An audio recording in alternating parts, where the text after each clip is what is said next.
Okay, welcome everyone to the Town Board work session for Tuesday, April 21st, 2020. The first item that we have on our work session agenda for this evening is to review our revised and final scope for the form-based code. And before we do so, I thought maybe I would just spend a moment and sort of remind everybody as to where we are in terms of the process with creating a form-based code. So if you'll bear with me, a little bit of history. So beginning in May of last year, 2019, the town of Newcastle launched our project to rezone the Chappaqua Hamlet and to create a form-based code.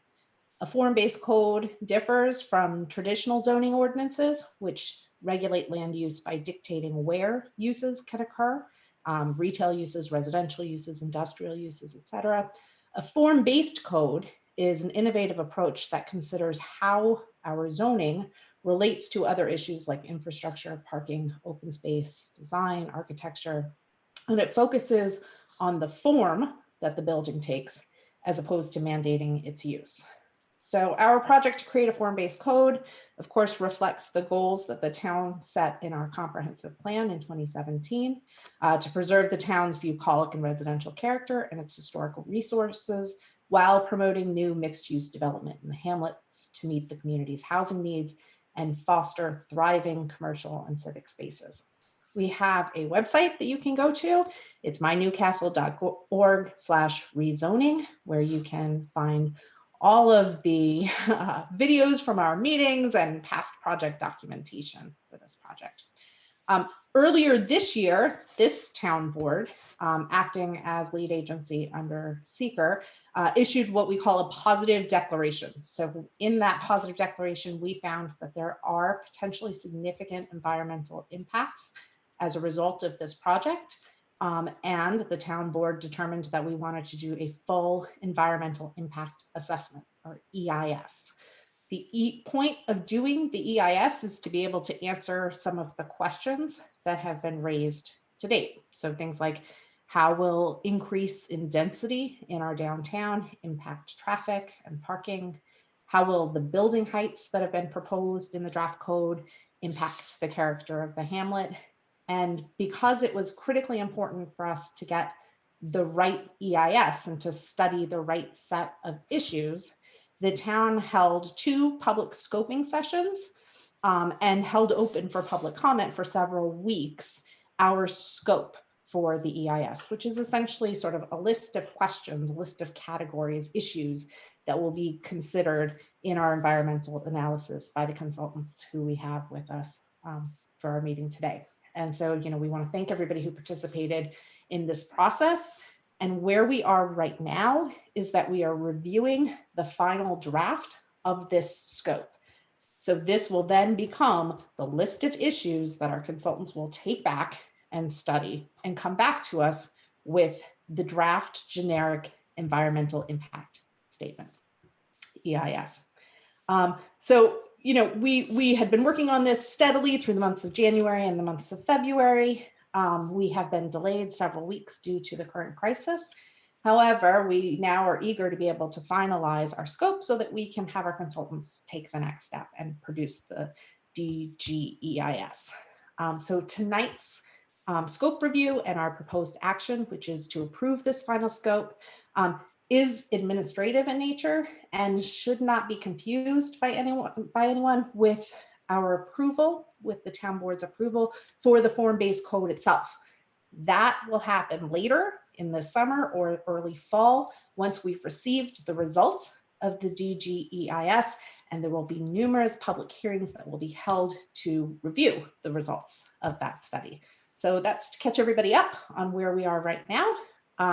And the other thing that we wanted to do this evening is we actually invited back Patty Adele from the Res Group.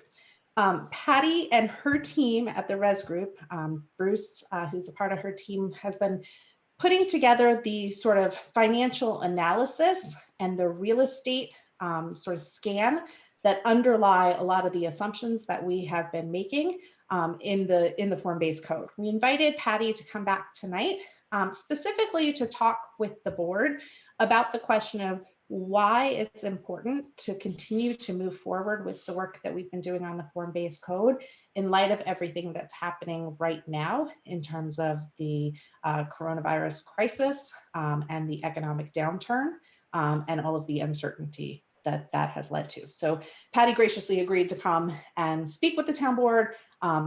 I had reached out to her initially because I had a lot of questions and concerns. I found it really helpful. And I wanted all of the town board members to also have the opportunity to just sort of hear from her how the work that we're doing has been impacted and why we feel it's important to continue to move forward. So, Patty? Okay, thank you. I can understand why people would question moving forward, but on the other hand, it seems to be the perfect time to be doing this.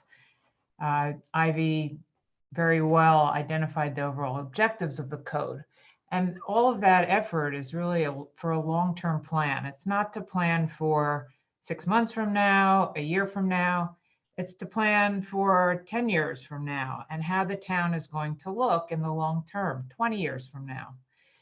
And that's why you're doing something like this, so that you can have a form-based code, which is actually very forward thinking, in order to attract developers that will want to come to Newcastle and Chappaqua to be able to develop the downtown without having to go through what historically in most towns, as well as here, has been a more difficult process of approval. So they tend not to come. So when you have a form-based code, developers will say, oh, I know what I have to do. I know what is expected of me. And I'm going to attempt to do development here because I understand what the timing will be and I have the expectations of what the costs will be. So the other side is the market side. The market isn't exactly what we looked at 6 months ago. Obviously, things have changed because of the COVID situation. No one ever expected this. And you can't predict what a market is going to look like, even when you do a market study 6 months ago. This is extreme. But things change, just like with September 11th, arguably different, but also a drastic impact when people thought, oh my gosh, no one's ever going to go to downtown, lower Manhattan, let alone go to New York again because of the fear.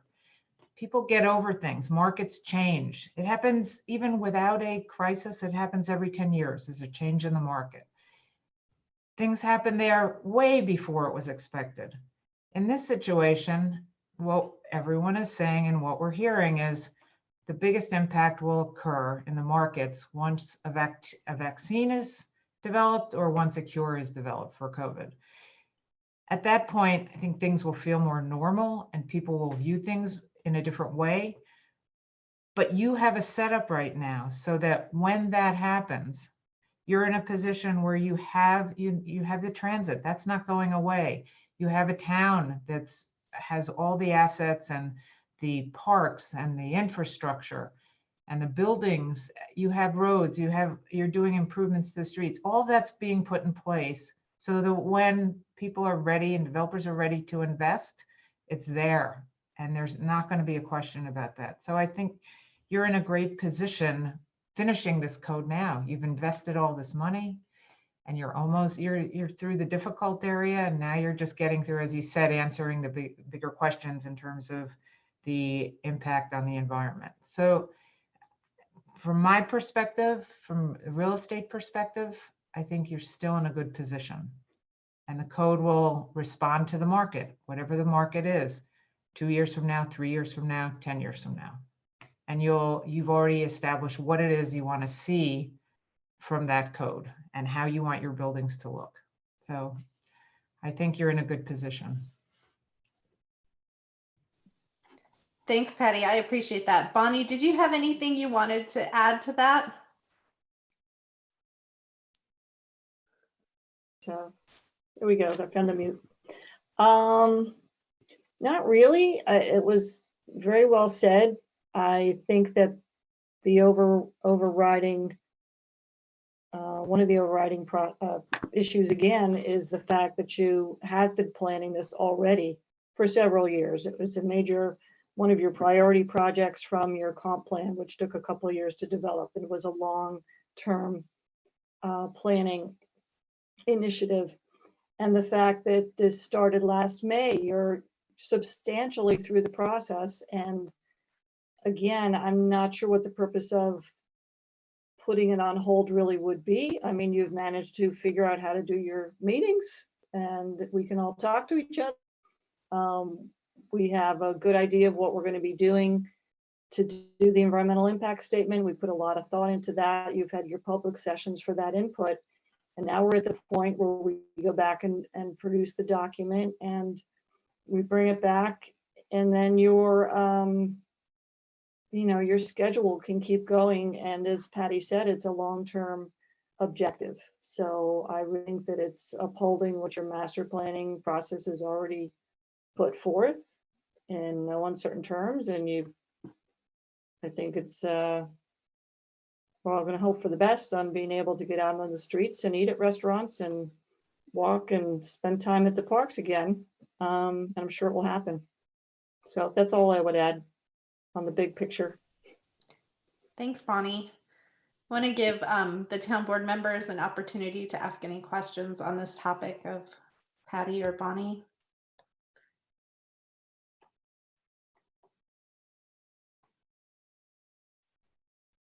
No questions? Okay, so this is Jason. I don't have any real questions per se. I guess more comments and maybe have some feedback for it. I'm able to compartmentalize the difference between what's in the form-based code as it's drafted so far, and why we need the GIS and why we should go forward with the GEIS.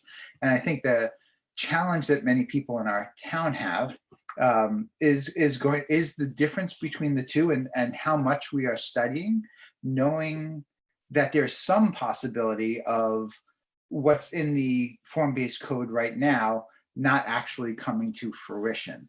And the difference between the GIS and the form-based code, it's tough for people in our town to really get their arms around, right? So if there's going to be certain heights of buildings,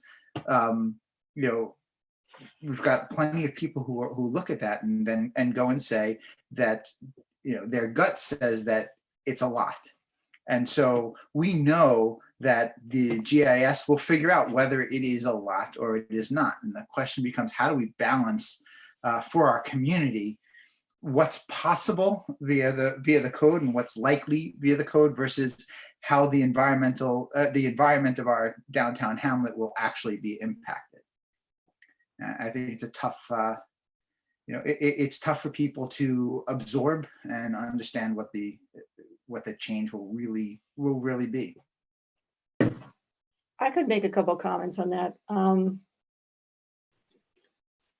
I think it will become more apparent when the GIS is out into the public and when you all get to see it as well, because one of the components of that,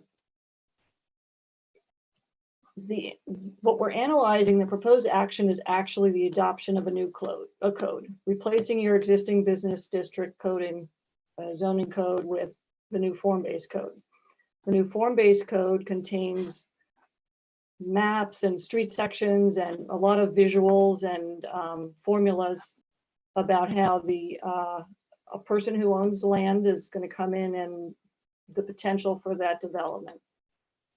And I think that the big missing piece that probably is hopefully going to explain all of this is, for our generic EIS, we have to, in order to compare existing and proposed, we have to have a build-out scenario. The build-out scenario will have obviously a lot of assumptions.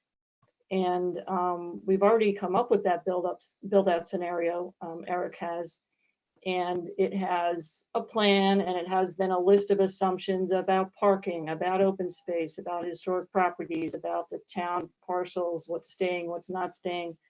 But on the private land, in order to compare impacts, it proposes basically the maximum realistic development that could go there, so that you be sure that your environmental documents and your conclusions are not understated, but they're also realistic. So that's, I think, been a point of confusion on the scope, because it's two things. You're analyzing a code, not a specific development project. But in order to analyze it, you do have to assume a certain level of development. So that's not the development that has to go on each particular site, the way it's going to be shown, but it will show that a certain height of buildings is only in a focused area and why. And then the reasons why lower, scale development is shown in other parts and why. So I think when that is out and explained a little better, I think that hopefully will help people to understand. And hopefully. Can I give it, so here's one possible way that this plays out, right? So based upon the existing densities and heights and things of that nature that are in the form-based code right now, the GIS happens, it determines that there are certain things that need to be remediated, right? Based upon that. And so whether it's remediated or things will be possible, things may not be possible. But that remediation is based upon the density, building heights, and so forth. And so if we were to say, oh, does the GIS say, you know what, if we reduce the density by, again, density meaning how close buildings might be together, how tall they might be, relationships of parking and traffic and all of those pieces, is the GIS really going to be able to tell us that if you were to reduce it by X%, then yes, this will be a feasible build out, right? Or do we need to go through this process again if we were to change, again, building heights and density of buildings and so forth? Is that enough to go and say the changes that we've made will be able to remediate the deficiencies that were found in the GIS? I know I wasn't being quite as straightforward. No, I think I know what you mean. So it being the G for generic EIS as well, this build out scenario will be reviewed in each of the topics, in traffic, in parking, in sewer capacity, water capacity, and so forth. And if you go through that analysis and you find out that, thousands of units is way too much, we're never going to have enough sewer for that, or it's going to completely jam up the streets and we don't have enough parking in your draft environmental impact statement, then you're going to have a public hearing on that. You'll have the opportunity before the final EIS to modify the code, to put limits on the development, scenario. As you said, maybe, lower the heights or make some kind of limitations. And then you will also, in the final EIS, be addressing all of the public comments from the public hearing. So when you end up in the end with your environmental findings statement, it will reflect the level of the impact, the mitigations that were proposed, whether they were sufficient or not. And then that's when you decide whether you're going to adopt the code as is, or you're going to change it. So there are opportunities throughout the process to, this is really the starting point. And this scope is, as Ivy was saying, is more like a table of contents to say, these are the things we definitely want to study. But that doesn't mean if something comes up during the process that it won't be studied later, because you'll have a final EIS to address some of those other issues. I don't know if that helps. No, I appreciate that. Right, the question then becomes, things like cost, right, and right, things become out of scope. that we may need to bring into scope and things of that nature. But yes, that was thank you, Bonnie. I appreciate that. And there So is, I'm as you know, at the end of through the scope, there's a required section in seeker for alternatives. So some alternatives there, which initially we felt would be important to have, just based on the process we've gone through already with the board and the downtown working group. And an alternative can end up being the proposed action as well. So I'm mindful of the time, and I want to make sure that we jump into the scope and start to dig into the details about what's there. I also had told Patty that I asked her if she could come for 15 minutes, and of course now it's longer than 15 minutes. But before we let Patty jump off the phone, did anybody else have any questions for Patty about sort of why now is the right time to continue to move forward with the form-based code? I mean, the only thing I would sort of just jump in and add to what we kind of discussed earlier, Patty, just in terms of kind of the call you and I had earlier in the week, or was that last week? I don't know. Everything's running together right now. Was that that really the idea would be to proceed along parallel tracks, right? So not to think that the form-based code is in any way going to be a panacea for an economic downturn that will impact our downtown in a sort of short-term way as a result of the current crisis. But to understand that that is kind of our long-term strategy and our long-term plan, but to simultaneously realize that we need kind of this parallel track where we're thinking about creative ideas for how to help our existing business community, our existing merchants, our existing property owners.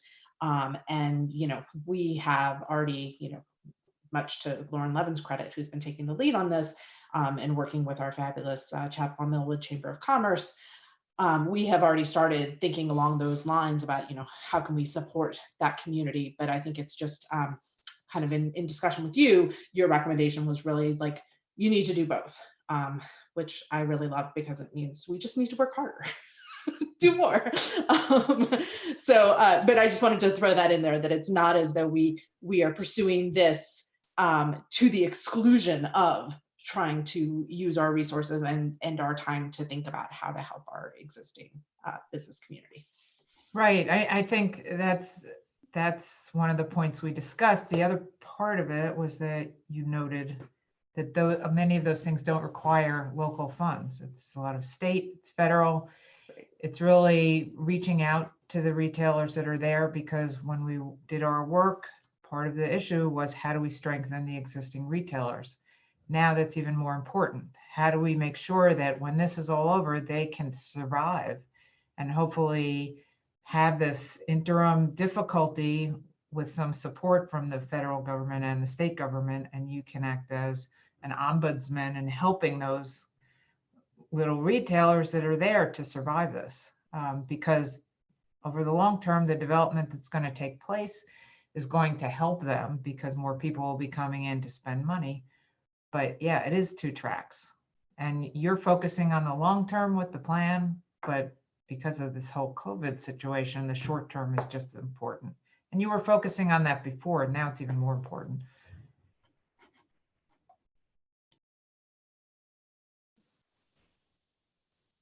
Anyone else questions for Patty before we let her drop off and we start to dig into the scope? Okay, hearing none. Thank you. Thanks, Patty. Thank you for joining us. I appreciate your time. Thank you. Bye-bye. So Sabrina, should I turn it over to you to work with Bonnie to walk us through the scope changes? Sure, I'm happy to kind of introduce kind of where we are and reiterate what you said earlier, Ivy. Bonnie today is going to go through the last version of the scope that you guys have seen, which was dated April 10th, 2020. It was posted last week.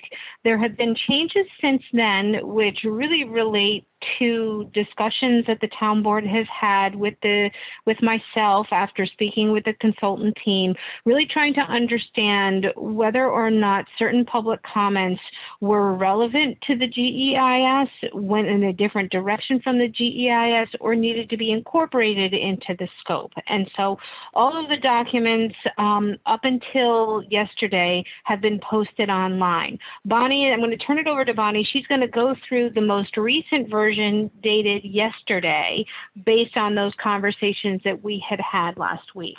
But I think that her presentation today will bring everybody up to the same page. And with that, Bonnie, I'm going to turn it over to you. Okay. As Sabrina said, I am hoping we can go through the most recent version and not get too confused with comparing the two. I only have like one screen at a time to show. Let me see if I'm going to just try to share the screen. You guys tell me if you can see it.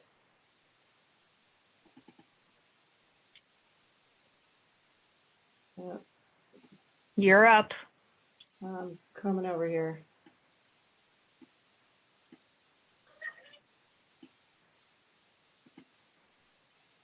All right, now you can see the cover sheet, right?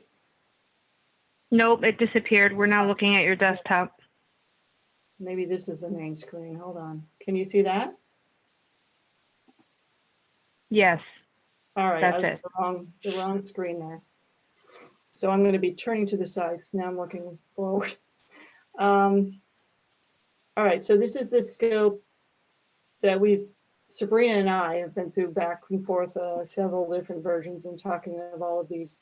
But basically, the initial scope that we drafted was January 14th, revised the 25th after Sabrina inserted all of the public comments in writing and in person from the two scoping sessions. And then the one that's posted on April 10th was then further revised, just yesterday, as Sabrina said, based on conversations we've been having and she's been having with you.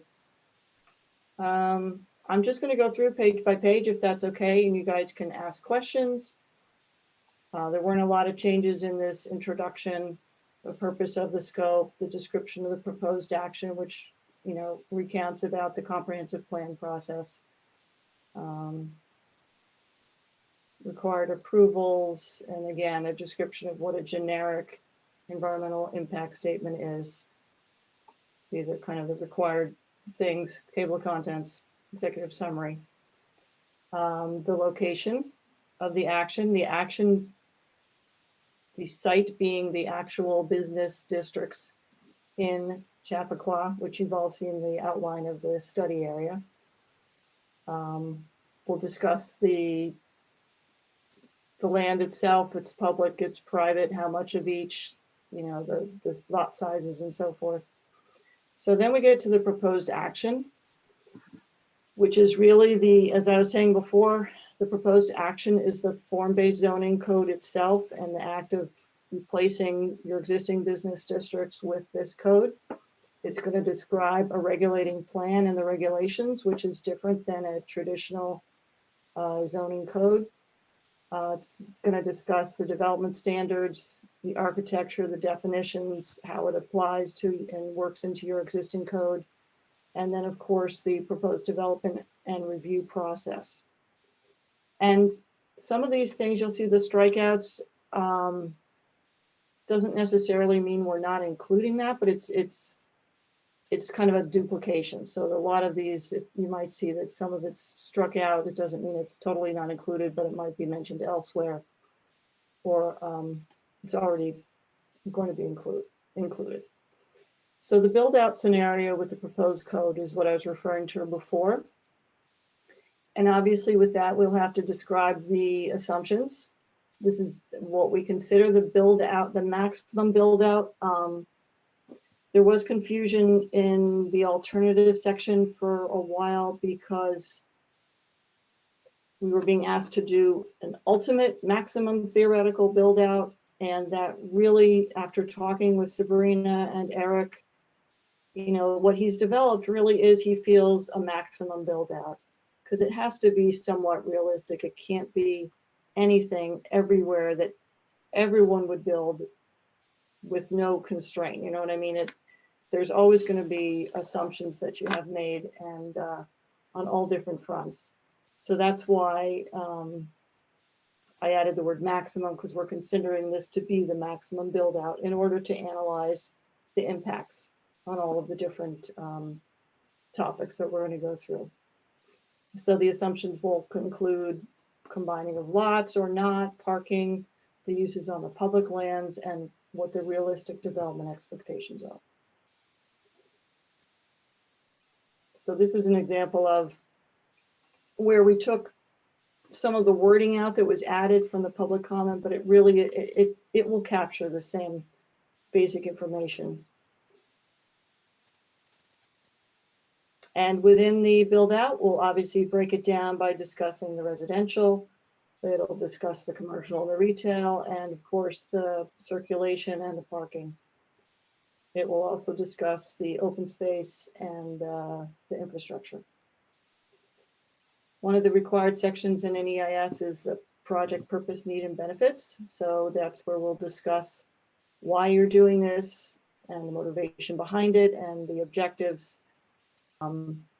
We'll talk about the downtown working group and the market scan report in this section as well. And in addition, we'll talk about public benefits. Then there's a section on required approvals. And then you get into really the meat of an EIS is looking at all the different subject areas, their existing conditions, their anticipated impacts, and proposed mitigation. So the first one of those being land use. The land use studies the study area, but it also will encompass an area around the edge of the hamlet. We actually provided a map because we didn't think it was necessarily appropriate to just say, okay, 50 feet or 100 feet all the way around. The transition areas, in some cases, are bigger. You know, as you know, there's a separate piece of the business zones that's connected by King Street, so that we came up with a large outlined area that we'll study in the land use section.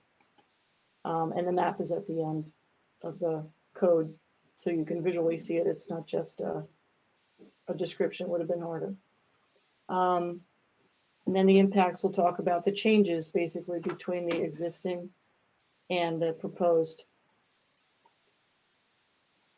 To zoning, obviously this is very important. It will use the same transition area. So you're going to see where the study area has the new code in place, and then these adjacent areas, many are residential, there's the train tracks, there's some other, you know, different densities of residential.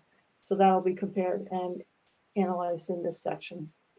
This section also in the code will talk about integration with your other chapters, your subdivision, affordable housing, steep slope, wetland permits, and all of those other pieces of the code, and how this new code will fit in with that.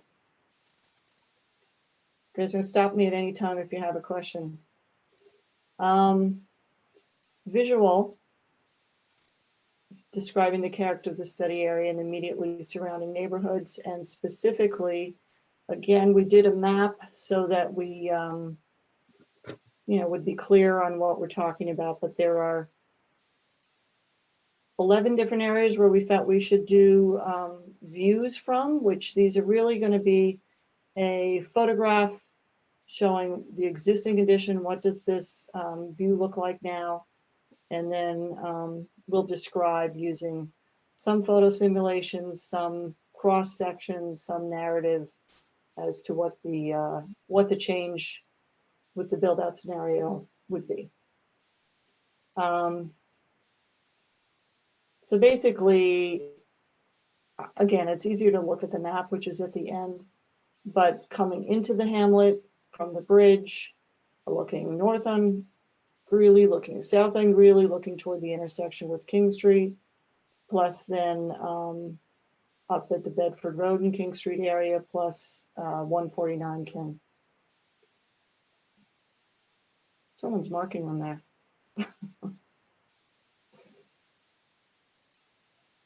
It's probably Sabrina. Yeah, maybe Sabrina, one of the things we talked about here was the 149 King It Street. is me. I was trying to point it out for folks. Yeah, because some of the residents, as you know, have come to the meetings and been concerned about the view from that particular complex. And even though it's a private development, we're going to see if we can get photographs from the edge of that area looking out towards North Greeley or the Rite Aid site. So that will be included.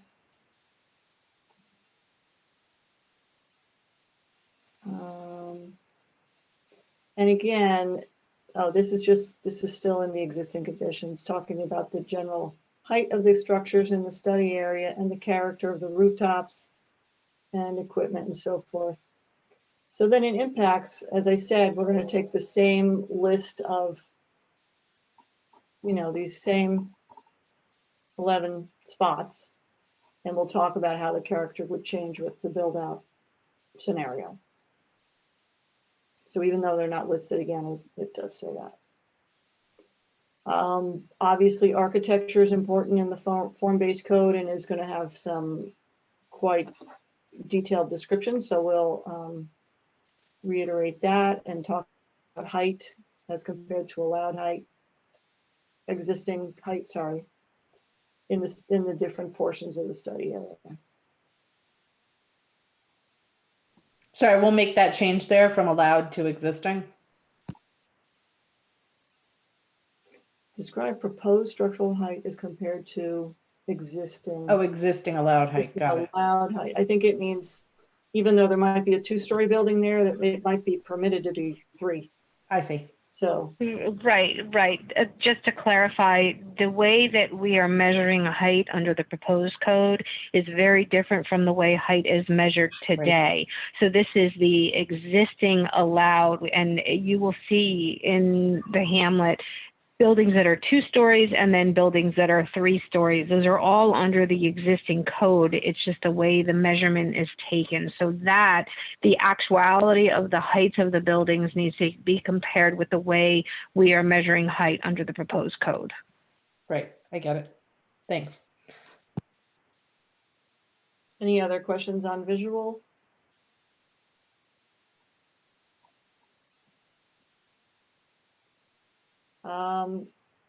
Natural resources.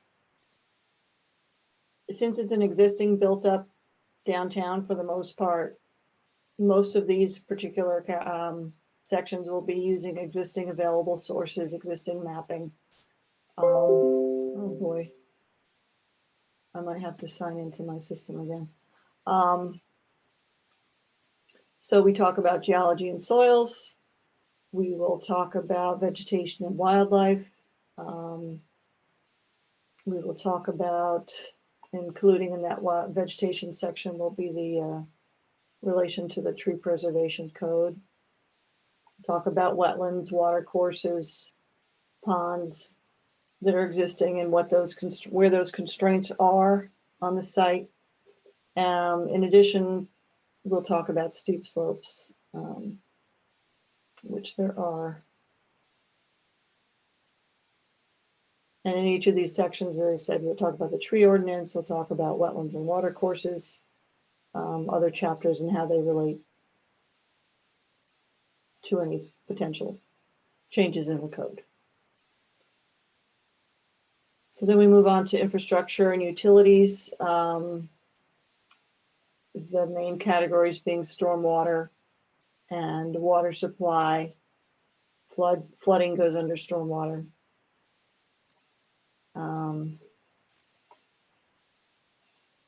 Sanitary wastewater, and obviously we're going to be talking with the town engineer and getting all of the base data on the recent capacities and so forth. And then the fourth category in this section is energy use, electricity, natural gas, the other kind of utilities. So we will touch on each of those, including the natural gas connections and the situation with Con Ed and 5G and all of that. We didn't put a whole separate category for green building per se. There will be discussion about how energy efficiency and green building will be encouraged in the code. But that was taken out as a whole separate category, although we will put some discussion you see in here in the mitigation about green building standards and how they might, as a separate issue, be integrated into the town's initiatives. Anything else on those sections I just went over? All right. Traffic, pedestrians, and parking. In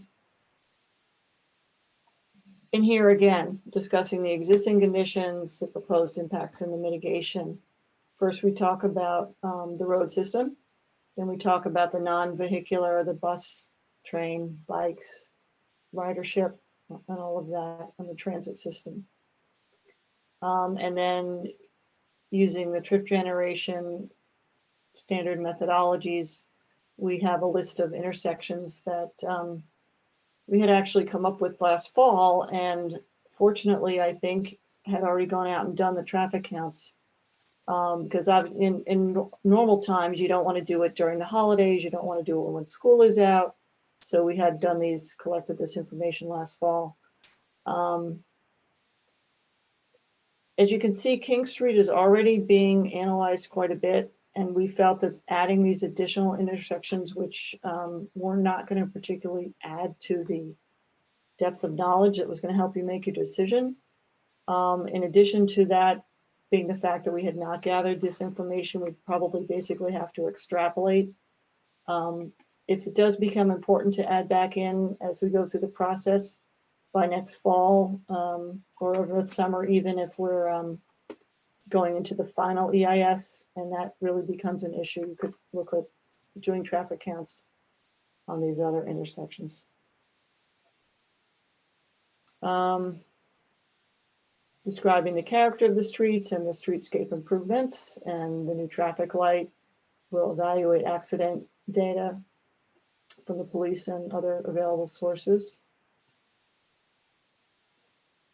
The parking, again, now that the commuter lot is really not being used as much and in any way the same as it was prior to a couple months ago, we're going to collect the available information that we can and describe parking restrictions, districts, the existing facilities, but it won't be we were not going to go out and do a separate utilization study that analyzes in as depth as we may have before this, because we don't want to hold up the report, and we feel like what we have, we can provide enough information to do the analysis.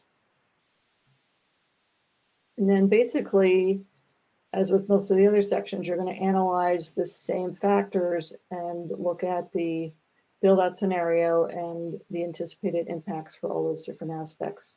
The traffic on the streets, the pedestrians, the train, and the buses and parking with the new code.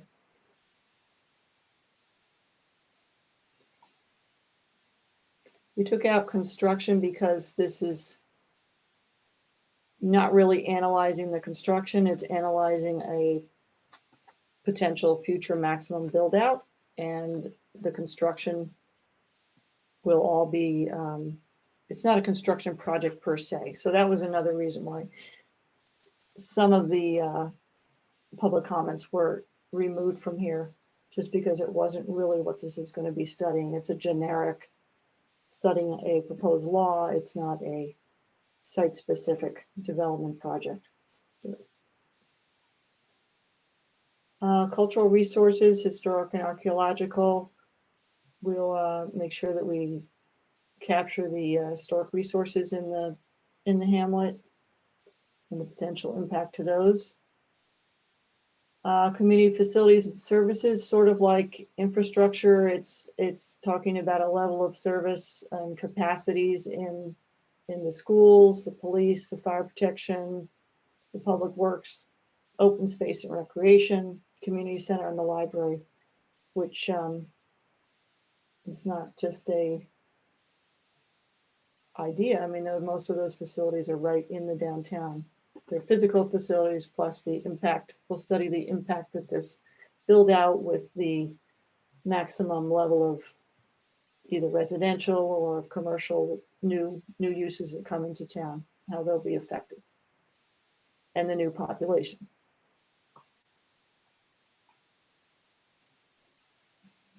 Similarly, socioeconomics, demographics, in other words, again, studying the population through the build-out scenario as the tool for analyzing that. Property taxes, employment, existing and proposed. We'll look at vacancies based on the information we can get from the town. And then we'll talk about the different types of housing, another one of your comprehensive plan goals to have housing other than single family detached, and then also mentioning affordable. And then the impacts, we'll talk about the cost to educate the school children in addition to the number of school children and the property taxes. Employment and new commercial space as well.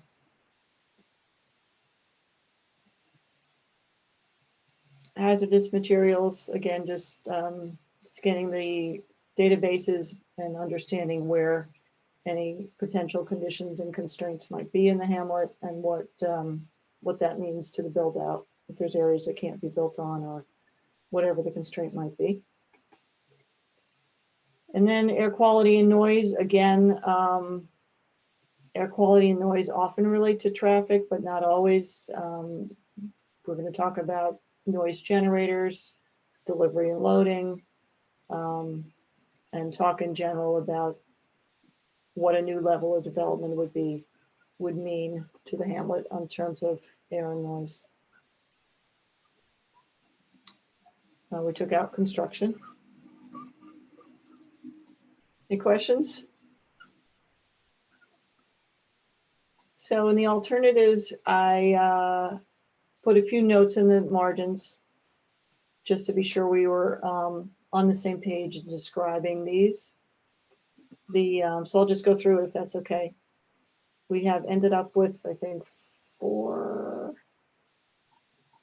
alternatives. So there's proposed action, and the proposed action will be compared to these alternatives in a matrix in the back of the report. The no action is required by seeker in all EISs, and it's a discussion of this situation right now. If you took a snapshot, April 2020. So no new development, not envisioning new development. The alternative B, build out under existing zoning, is the potential if economics were not a factor and people all could build out to their maximum using the existing zoning. So that's why it's a little different than the no action. However, as we know, required parking is a limitation in many cases, so that will be addressed. And this is a new scenario that wasn't really envisioned before, and it is different than the no action. So it will be a real good tool for you to be able to compare. This is how it is now. If we don't make any changes, even if everyone could do what they wanted on their parcels and weren't constrained by the development process or finances, this is what could be built there. So that would be a good comparison. And then we're also doing a comparison. This is, I know this is kind of a messy page, but here, this is alternative C. It's the same as the proposed action, except with no development on the public lands, on the municipal lands down at the southern end of, where the town hall and the rec field and all of the parking lots. So it really is going to reflect the private development full build out scenario. And then D, the last one, is going to be a full build out with just a height reduction to a maximum of 4 stories. So it's going to be the same as the proposed action, but in the areas where there were 5 stories permitted, there will only be 4 stories permitted. So we'll do a grid that'll show that'll be this much less residential units, this many fewer people, this many fewer cars, etc. So that'll be, again, those 4 alternatives will be compared to the proposed action. And then this section, these again are headings that are all required in every EIS. Significant adverse environmental effects that can't be avoided, gross inducement, effects on conservation and energy resources, and irreversible commitment of resources.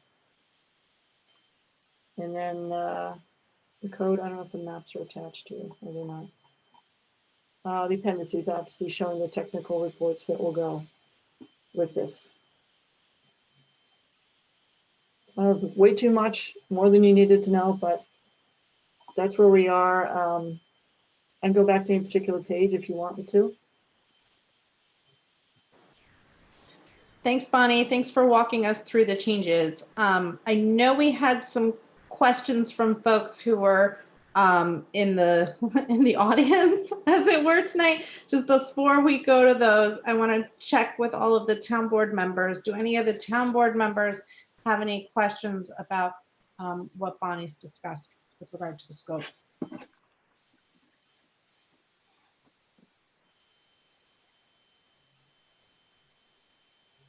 Just jump in if you do. Sorry, I'm trying to scroll through my screen to see everybody, but okay. Oh, now I can see everybody again. Okay, so then we had several questions that came in from Margaret Ferguson. Lyle, can you help us get connected to? I can, or do you want, hang on just a second. She has her hand raised, so I'm gonna allow her to talk. Margaret should be able to be on now. Hello. Hello, we can hear you. Okay. Sorry to have interrupted the presentation, but this is a new format for me. It's a certain amount of learning curve going on. No. I was just sorry to cut you off.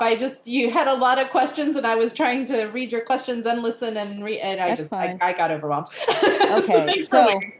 So I'm confused. Is the detailed analysis in the scoping document going to be a maximum 100% build out now?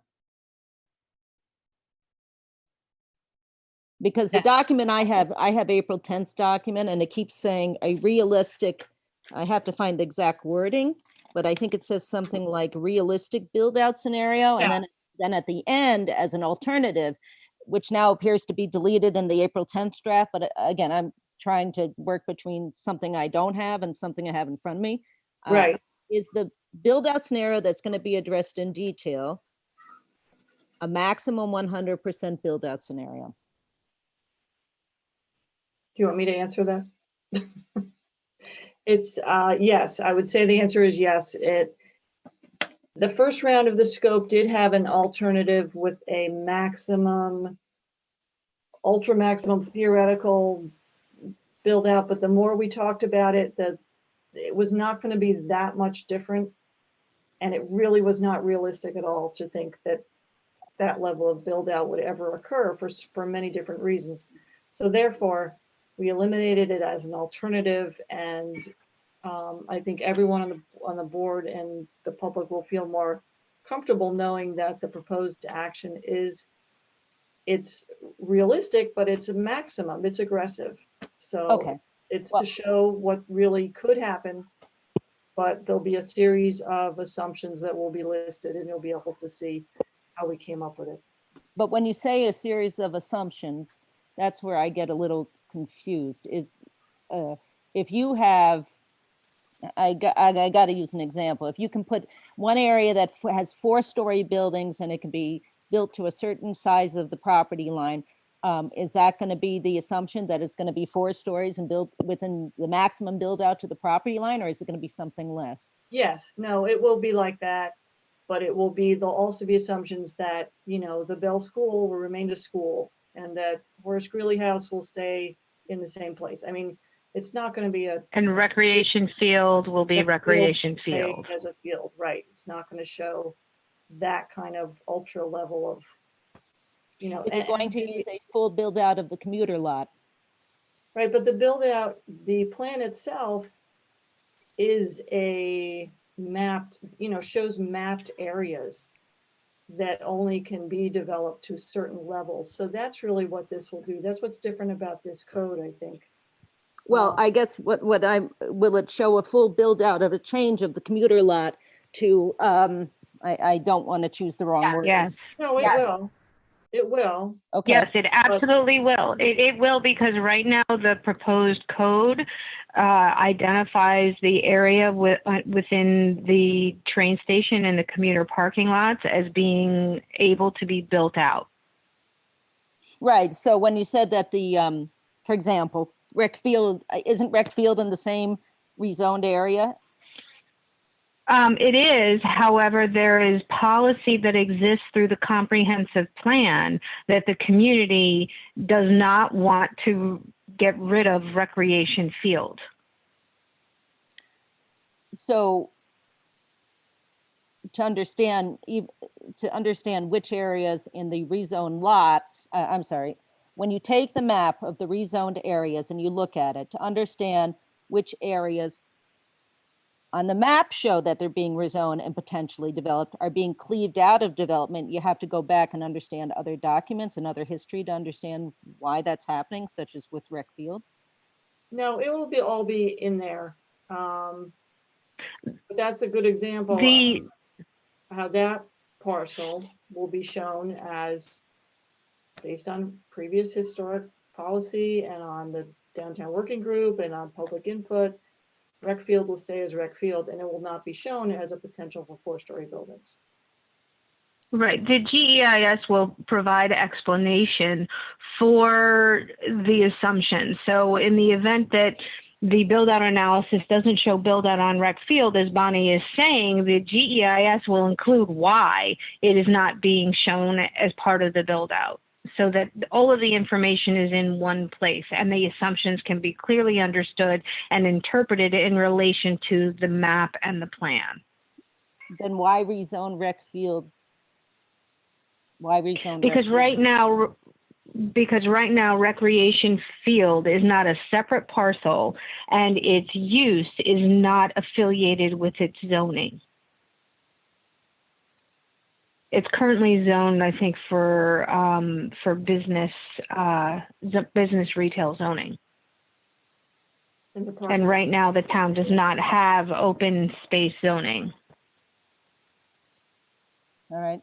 Well, I think it's better to do, in my opinion, it's better to do a absolute 100% maximum build out and to show people, because my experiences, people are having, well, first of all, things have changed, as we all know, in the past, 4 or 8 weeks. But people were having a very hard time understanding what this project was about, and it's a lot of words. I don't mind reading a lot of words, but it's the conception, the images, the renderings, the photographs, the graphics, etc., are essential to explaining to people what this could look like and where a building might be and how tall it might be, because people are not understanding it. They're making a lot of assumptions of their own that are just incorrect. And so I don't know that people have. And that is what we will be doing, but putting forward something that's unrealistic, that would never happen, like building 4-story buildings on rec field, is not going to further anyone's understanding. Well, I understand rec field. I don't know if there's really another example. I mean, I guess the community center and I guess Bell School. I don't know if there's anything else that's going to remain unchanged, essentially. I mean, the community center, I gather, I should say Greeley House, but I gather those aren't going to be built on, but I don't know for certain. But my point is that the imaging is, because originally. No, I think we agree with you. I think we're all in agreement with you that that's what we want. The imaging is essential. I don't know how. I am very concerned because I don't know how anybody can. The socioeconomic ground is so different now and so unstable. I don't know how any sense of where any of us are going can be arrived at this point. I do think that this is very something this radically changed is a very I don't know. It's a concerning thing to me. I wasn't a fan of. I felt the existing zoning could be changed because I think that this proposed plan is very developer friendly, and I think things can happen where you don't see it now, but you end up with something you didn't want because a lot of power is shifted to developers. But in the future going forward, okay, if you're going to do 100% build out of the 100% rendering, that's better than making assumptions where there is not 100% rendering or 100% build out assumption. I do small business law, and I'm in contact with 30 different businesses in New York, Westchester, and not one of them is has gotten any funding from the government. Not one. I'm sorry. No, I just want to say one thing. They're not sure that they're going to be here within a month. I appreciate what you're saying. We have other people who are raising their hand as well, and I want to make sure that we get to everyone. And we have a limited amount of time for this. Do you have any other questions with regard to the scope document? Okay, maybe I do. Give me a second. Okay, well, while you're looking. I got them. Just give me 1 second. I do think that the loss of the density, I know in the environmental aspects, it talks about different things, but I'm not sure that the loss of the visual loss, the loss of air rights, the loss of open space, do you see that as being encompassed in the extent of this study? Because there's a lot more density going on, so it's really a loss of open air. I guess, are you referring to basically building heights of buildings that aren't there now? Yes. That's certainly going to be analyzed. So the I don't know how it looks when you do it, but it accounts for the taller buildings and parking lots, no open space in the commercial center in the downtown, that type of thing. Yeah, and there'll be a model that will show that. And I know you mentioned the graphics. Obviously, this is very important because one of the main aspects of this is what is it going to look like in the future, and having this vision carried out is what part of what this is all about. So, okay. And also in terms of finances, I mean, I'm confused again whether this includes this type of study includes financial aspects. I can see that in the draft I have, there's some mention of different financial impacts, but in terms of whether the town has to hire somebody to implement, to enforce and implement the zoning, is that part of the study too? I mean, all we have is a building inspector right now, one man. Yeah, there will be discussion of the We have two. implementation of the zoning. Yeah. Well, I guess we have two sometimes. I mean, I know we have them from time to time, but is that part of the financial study, the fiscal study? It's not necessarily part of the fiscal study in terms of how much will it cost to hire people, but the proposed development process will be part of this and will be described. I don't know, Sabrina, if you want to add to that. Okay. No, I think that's that is part of the GEIS, is really to explore what the anticipated workload will be in relation to town offices to a certain extent. Okay. Okay, thank you for your time. Thank you. So Lyle, I think we have a gentleman, Doug. Yeah, I think Doug Hamilton's next to the list. So I'll just set him up to talk.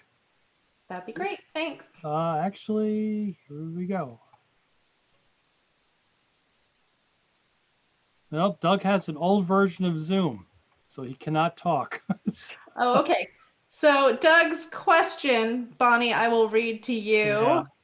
Doug's question was, it seems appropriate not to assess actual construction impacts, i.e. truck traffic, dirt, noise, etc. But should construction phasing of development on town-owned land be studied?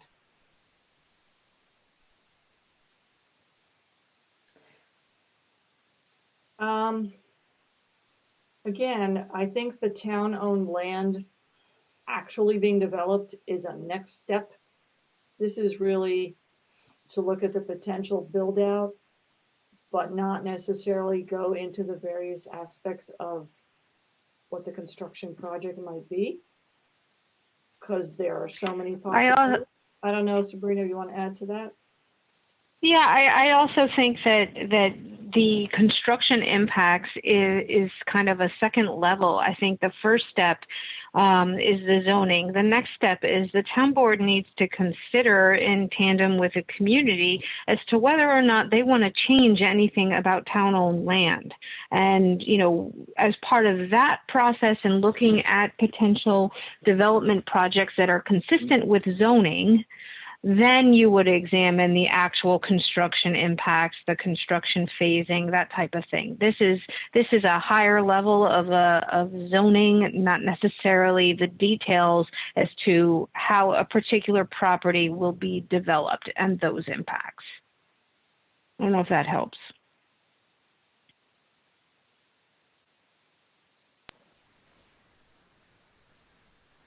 So Doug, if you have further questions about that, please feel free to type in another question for us.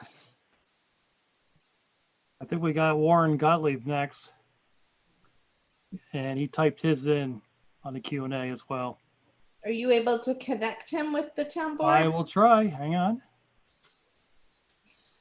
Warren, take your, if you're on your phone, take your phone off mute with *6. If you're on your computer or on your computer, you can just click on mute.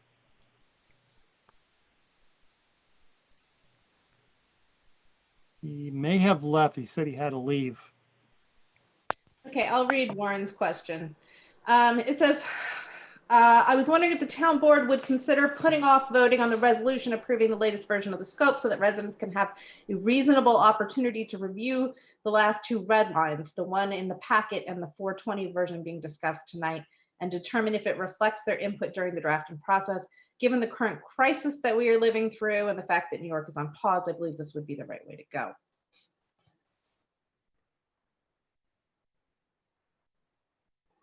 I don't know if anyone on the town board wants to respond to that.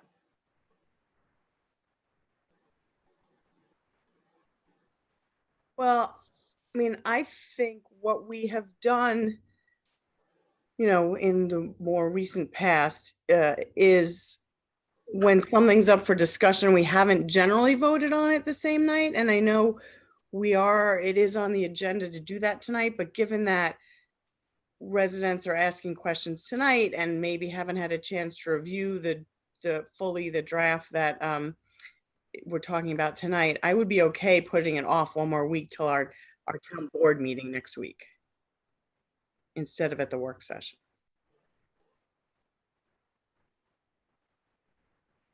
I agree with Lisa too. Is putting it off for a week like a big deal? I mean, are there negatives to putting it off for a week, Sabrina and Bonnie? So a question I've got is, No, I don't think so. Is to what benefit?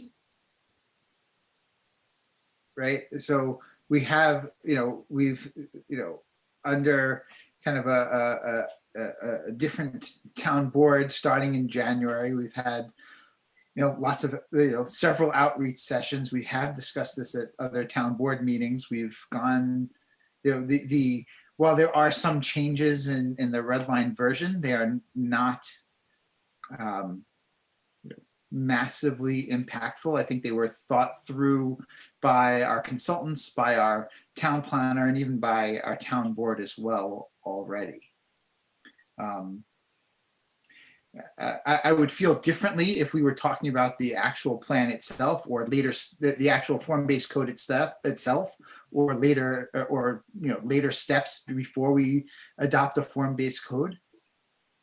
I'm not sure there's a lot more, input to be had that hasn't already been stated, and that hasn't already been reviewed by most of the people on this call.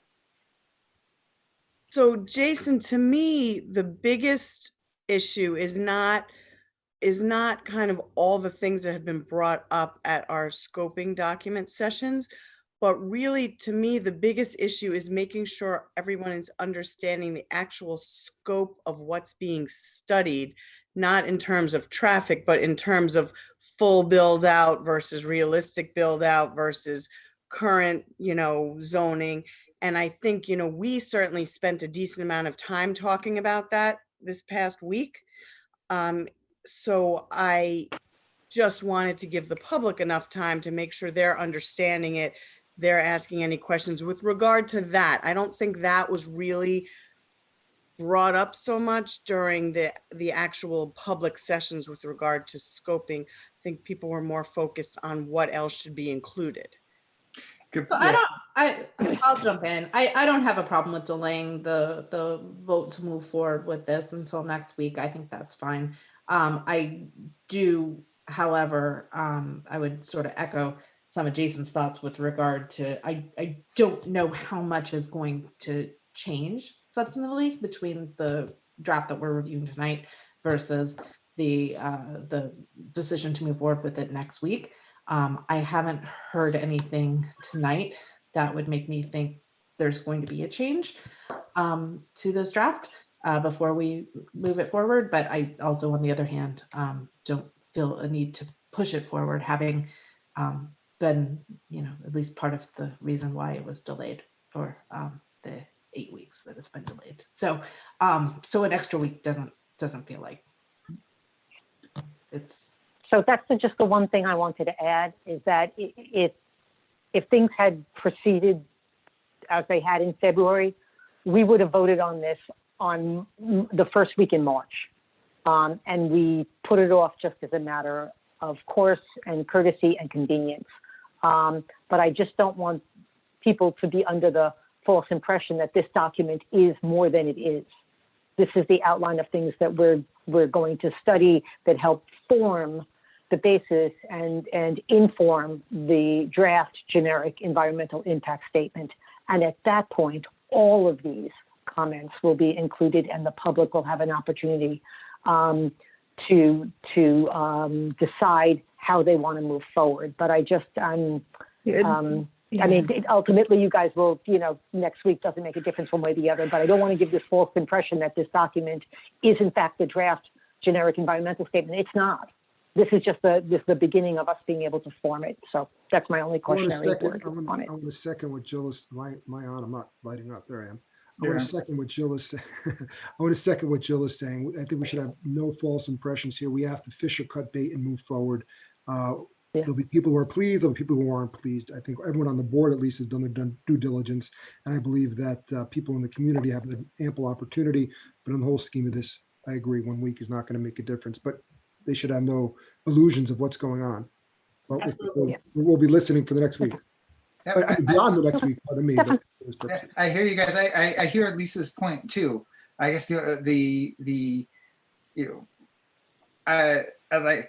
I don't know what way we can go and get the community to be knowledgeable about those points that Lisa brought up, right? And I think that's the key, right? So the idea was for the community, and I'm kind of restating what I think Lisa said. Well, no, Jason, I think I mean, just to jump in, I mean, I think what Lisa's saying is not the broader point about how can we educate the community on the form-based code. I mean, that's a separate conversation that we've been having and we will continue to have. I think, Lisa, and correct me if I'm wrong, I'm sure you will. The way I understood what you were saying was just that, people have been not necessarily paying attention to this as tightly and as closely as they were back in February. These documents got posted to our, our e-code, and it was in the agenda, and that got posted on Friday, but maybe people weren't quite following it the way that they were 2 months ago. So, if they didn't see that until today, they didn't read it until today, let's give them a couple of extra days so that they've read it and seen it. Exactly. Sounds good. All good. Okay. Great, we'll put it over. All right, Okay. awesome. All right, well, let Sabrina Thank and you, Bonnie guys. go. Thank you guys so much. Thanks, Sabrina. Thanks, Bye. Bonnie. Happy planning board meeting. Bye. Thanks, Bonnie. Thanks. Thanks. Why should we be the only people having fun, right? So I see that Ike and the chief are actually on with us. If you guys don't mind, we're going to just flip down to the recreation fee schedule and actually a discussion of something that's come up in the parks regarding a recommendation from the rec commission and the chief who was Wait, here a second ago. Bill, I think we just lost. Oh, there he is. Is he coming back? There he There he is. is. All right. Chief, you with us? Connecting to audio.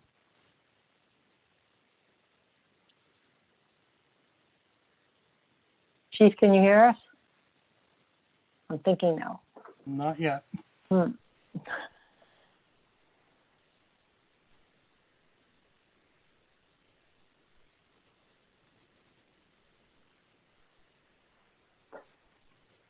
Ike, can you unmute?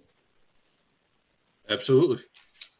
Great. All right, let's just see if we can wait for the chief 2 seconds. Yeah.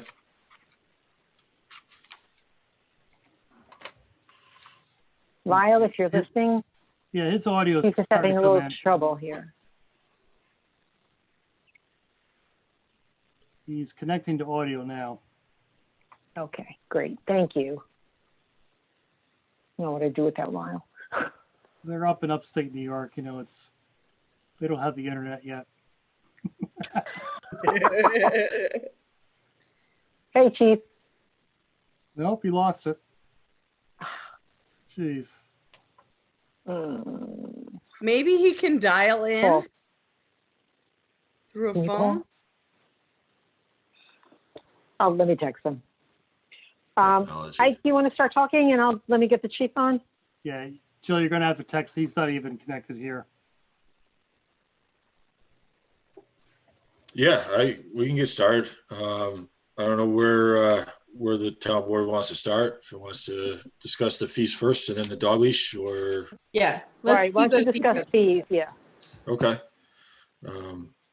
So this was basically in response to the requests that we get for the walks downtown, mainly in Chappaqua, but we kind of wanted to cover all the bases. And while we were working on it, I also wanted to put something in place for our parks, because like last year we had, I don't know, I'm going to call it a bike-a-thon that used Gedney as one of their stops last year. It was supposed to be small, just a 10 by 10 tent. They were using it as a rest stop.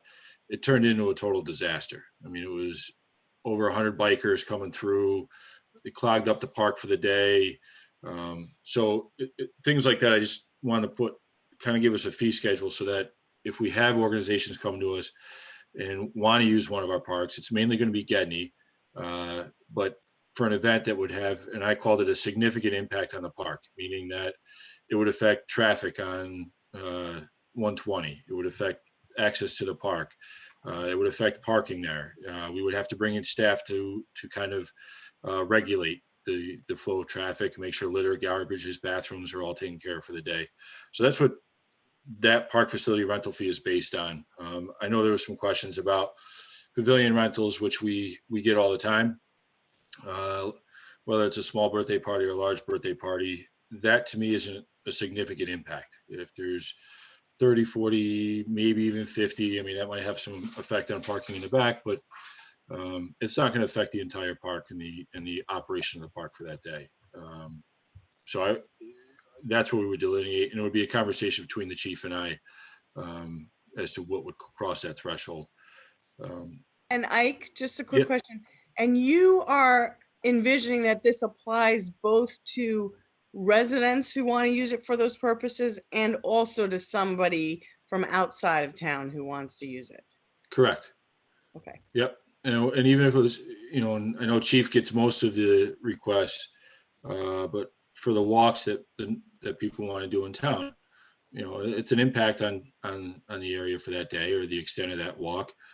We should have town staff involved outside of the police department. So I feel like my department, my staff should be involved in the planning and the logistics and making sure that all the X's and O's are covered for that event for the day. Just that's the way I'm used to operating. I just think we should have our hands on any of the events that are going on in town, especially when they're not technically sponsored by the town. So, these costs or these fees would just cover our staff cost for the event, and the processing fee and whatever the chief, whatever police officers they have to have for the day. So that was the basis for putting this together. Just so we have a guideline when someone called, we would have, it wouldn't be 3 or 4 conversations figuring out what we wanted to do or if we should charge anything or how the event should run that day. It would be a clean pipeline through my department and working with the chief. I don't know if that kind of makes sense. I feel like I rambled a little bit there, but. No, I think we when we talked about it, the last meeting, the one before, time seems to fly. The only question that I had was to just make sure that it wasn't that you had guidelines by which you were going to go make that decision, because the legislation didn't seem to have guidelines as to when you'd enforce those fees and when you wouldn't. Yeah, that was it. Right, and I don't know if I have a specific checklist in mind. That's why I did kind of leave it general. I think a significant impact when you see it.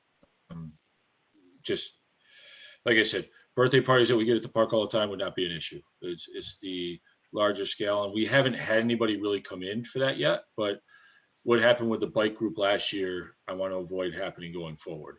And and if it's something that they still want to move through with, well, then at least we will be covering our costs when we make sure it's safe for the day, and try to minimize the impact to any point that we can. So like, would these fees affect existing historic events from years past, like the Chappaqua Children's Book Festival or Wine Around Town or Art Around Town? Would these folks have to cover those fees? I think the way you would look at it is whether or not it's a town sponsored event. And so they would not affect town sponsored events. Right. So if it's in partnership with the town, then there would be no fee, because that would be our part of our gig as far as co-sponsoring the event. Okay. And so that's traditionally the book festival. That's Wine Around Town. Trying to figure out, there were a couple of other things. Oh, Lisa mentioned Relay for Life. That was another one that had come up with, and again, that's on school property. So right. That would not be affected, nor would it be covered. And correct. I think we tend to help out anyway without charge. The Strawberry Festival. Chief, you'd have to. I don't know how much. Weigh in on that? I haven't seen that. Yeah. Can everybody hear me? Yes. Gotcha. Yeah. So I had to go from my computer to my phone. I apologize. My computer wasn't. I was wondering why we had 2 of you. It was interesting. Yeah. More the merrier, right? So how do we handle the Strawberry Festival? How does that, how would that be affected by these park fees? Do we? I get you. Who actually sponsors the Strawberry Festival? It's not town related at all? It's the church. Church of St. Mary, the Virgin. And it's only on church grounds too. Yeah, so yes, but there is traffic impact throughout town, and there's additional officers that we do, and I don't think we do anything else about that. I think, I don't know. I don't want to be kind of told. I mean, it's on church property. I don't know, Chief. I don't know what the impact is with you. Like, do you have to direct traffic out there? I mean, is it? We usually add an officer or 2, but I wouldn't want to make them subject to that. And that goes back to my only question is to make sure that it's not arbitrary as to what guidelines you want to use for it. I'm perfectly comfortable with Chief Carroll and Ike deciding what meets a threshold. Just make sure it's not arbitrary. Okay. Yeah, I mean, like I said, just way of when I've had this sort of stuff in the past and my future lives, you know, if it was a town sponsored event, the fees weren't, you know, the fees were waived. If it wasn't, then depending on the, you know, it was, but it also always kind of got muddled too as to who was actually throwing the event. But, you know, I don't know.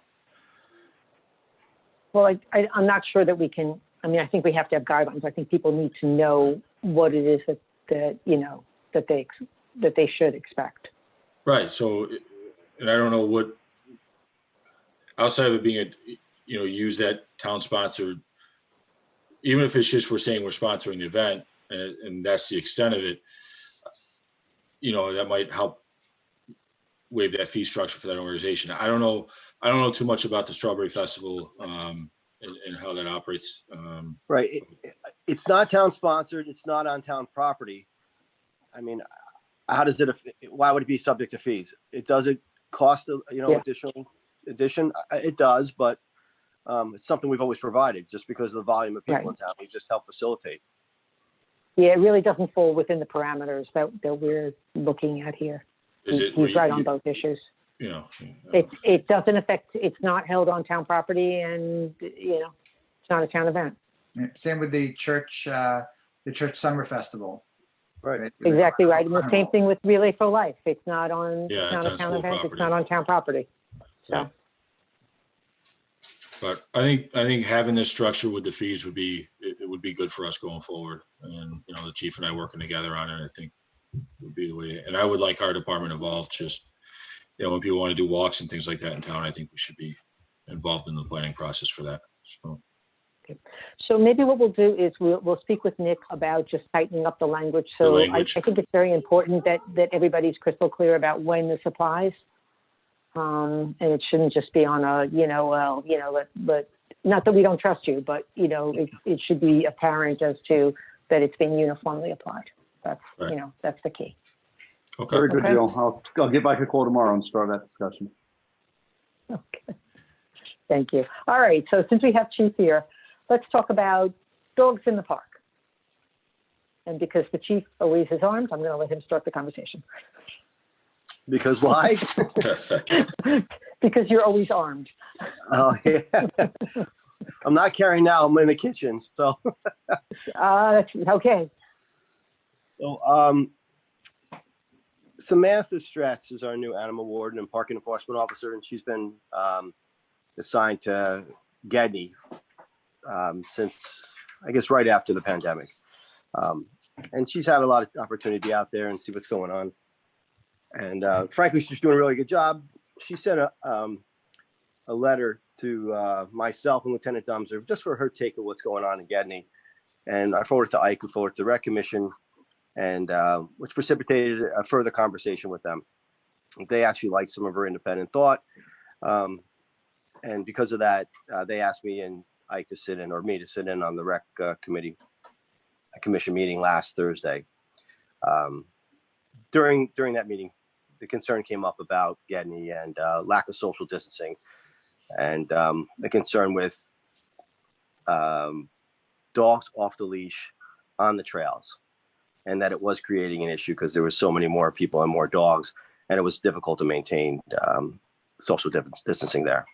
They also mentioned Whippoorwill on weekends because that seems to be bad. But those are the two main parks they focused on. During that conversation, they decided to make a suggestion that during this emergency time, the town, the legislation get changed, that dogs are required to be on leashes when in the parks. So that's kind of how we got here. Right. So one of the things that we talked about was the proposal from the Rec Commission came in as across the board prohibition, all parks. And so the initial conversation was, is that overly broad, considering that we are aware of the fact of problems only in two parks, Gedney daily, but Whippoorwill only on the weekends. Right. And was there a way for us to accomplish what the Rec Commission and what you and Samantha were seeking to accomplish, but not be so overly broad in our application of this prohibition? Yeah, I don't have an objection. I guess, I like a consistent message because it's easier to enforce and it's easier for people not to make excuses. Oh, I didn't know that. I didn't know this time frame. So when I meant the less bullet points, the better. Right. Kind of. Right. No, understood. So, but I think Gedney has presented a unique set of problems that isn't necessarily apparent anywhere else. Yes, I certainly. Gedney always has a unique set of problems. Yeah. It's just the traffic there. It's great. Yeah. I certainly don't have an objection, personally or professionally, if it's just Gedney and even Whippoorwill, a designation for weekends. I'd prefer not to do it, but those two, I wouldn't object to that. The time frames, I understand the concern. If the board was set on doing times, I'd push it out to 6 just because it's later, unless people are there. But it's an easier message for us to get along that, hey, in Gedney, all dogs have to be on a leash. And Whippoorwill on the trail, or all dogs need to be on a leash.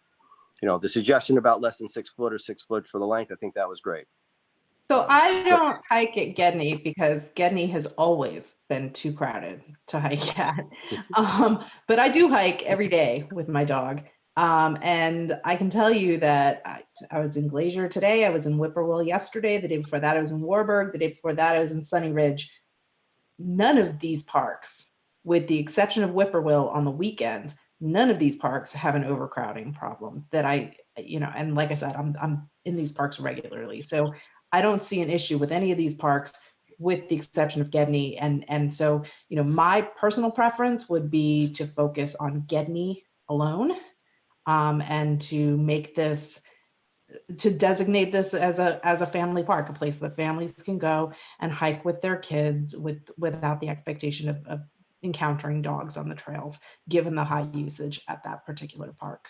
That's my feeling. If we wanted to set hours around that, I think that before 8 a.m. or after 6 p.m. dogs can be there off leash would be acceptable. I'd also be okay with making that a leash required. Required, yeah. But I have a lot of experience in the other parks, and I just don't see the same need that I see at Gedney. And have we not had a problem at any other parks on the weekends? Nope. Whippoorwill has been getting overcrowded. Yeah. I can tell you this. The information I got about Whippoorwill was from the Rec Commission, so I do not have any active or current information on that. Gedney, I am aware of, and I think I would be happy with Gedney, and just all dogs on leash in Gedney at all times. That would be my preferred way to go. It's just one message, right? It's she can be there as they're walking back or coming with the dog. Hey, just so you know, all dogs are on leash, until the pandemic's over or the board decides to lift it. And that would just be at all times, right? There would be no time parameter. It would just be that would be my preference. Yes. And maybe we just put the public on notice that if there starts to be a problem at these other parks, that restriction will then be moved to other parks as well. But right now, only confine it to Gedney. Yeah, right. We should probably follow up with a code red or in the e-newsletter as well that this has happened or happened, and get that out there. Yeah, because my only thought is, so everyone says, okay, well then we can't go with our dogs to Gedney. We're all going to now go to, another park, and then we could end up with issues there. So that's why maybe just kind of put it on notice that we will evaluate other parks, during this pandemic as well. Well, and that's a good point. But with that being said, I guess there's a silver lining that most of our other parks have parking for maybe 10 cars. Right. That's the problem that's happening at Whippoorwill. The problem at Whippoorwill isn't the dogs. The problem is the parking. Is the size of the parking lot. And then people need to, the message that I think needs to go out to people is if that parking lot's full at Whippoorwill, move on. Don't go parking on the street. Like people are parking all the way up Whippoorwill Road, blocking that lane because there isn't enough of a, sort of edge of the road. shoulder, that's the word, to park safely. So, I think Whippoorwill's definitely a problem on the weekends. I agree with that, but I don't know if the problem is a dog problem or if the problem is an overcrowding problem. People. Yeah. Yeah, the lots at all those parks are not, they're small. You can't even see they're not big, they're small. So, that kind of limits the traffic at those other places as well. But there will certainly be some pushback with this. And Chief, I know Samantha will certainly will have her hands full. Yeah. Well, she's just a radio Maybe away we from could an see officer, about. so- Yeah, maybe we could see about putting up a sign in the front of Gedney that says notice. Do we know, is Effective Sinorama still open? I don't know. We'd have to give them a call. Okay. See if we Just could gotta do say, that. I would have a couple yard signs, the coroplast signs made, just to put throughout the park. We're Yep. gonna have to get some signage out there somehow. Yeah. Not that people read signs, but at least we can put them out there to point to them. So Jill, the town board would need to adopt a resolution then tonight. What would be the specific language we would like? Modifying the park rules. Right. I thought, Wouldn't we do this as an executive order under the state of emergency? If we did that, we then need to get it then we renewed every 5 days, get approval Okay. from the 5 health days, department. yeah. Yeah. And we do have the ability to control our own regulations. So if we just adopt a new rule, I think that would be sufficient. Oh, we don't actually have to put that to a public hearing and okay, yeah. That's correct. Yes, it can be done by resolutions of the park rules. It's not a local law.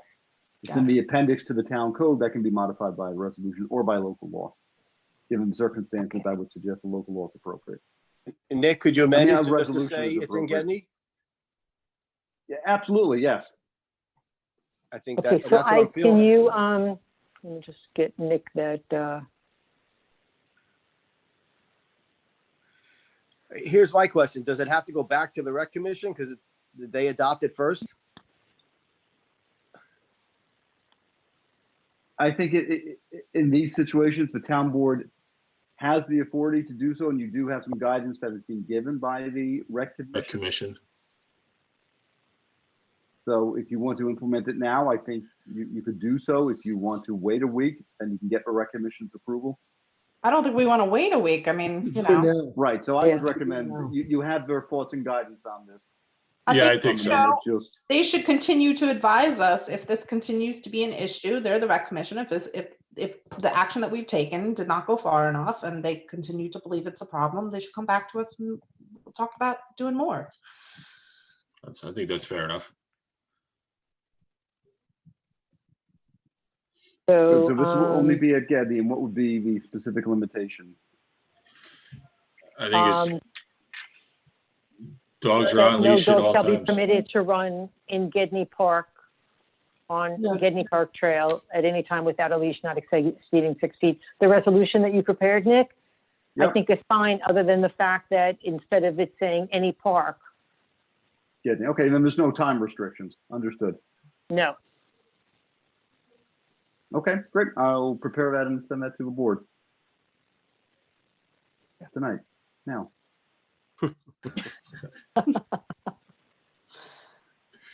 Okay. All right, excellent. Yeah. Terrific. Thank you, guys. I very much appreciate you coming. Yeah, no, thank you. Appreciate it. And does anyone have any other? So we'll clean up the language on the park, the rec fee schedule, and we'll present that to you for next week. Okay, Mike, that'll work. Yeah, that's great. Oh, thank you. Great. Okay. Great. And the other thing, fine. All right. We have 2 other things to talk about, but I do see that Rand has been waiting patiently. Do you guys want to do sludge removal at Millwood Water Treatment Plant, or do you want to move right into leaf blowers? Your call.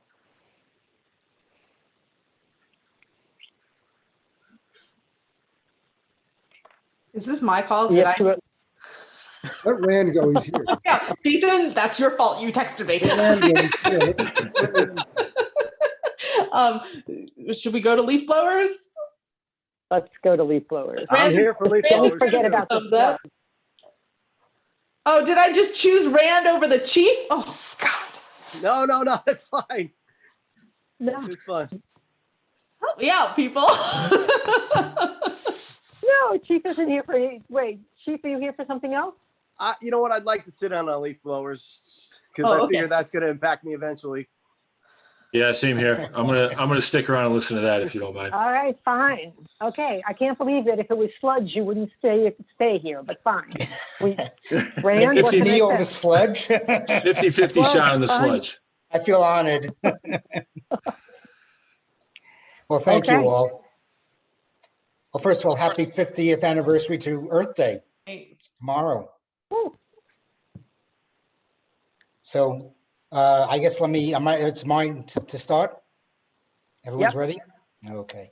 We're ready. I think so. I mean, maybe I'll just tee this up by saying, that obviously the town board had numerous conversations, voluminous conversations in 2018 and 2019 on the topic of whether we should enact leaf blower legislation in the town of Newcastle that would in some way seek to limit the use of leaf blowers primarily during the summer months. After kind of several conversations and really we were kind of spinning around and discussing the same things kind of and not getting very far.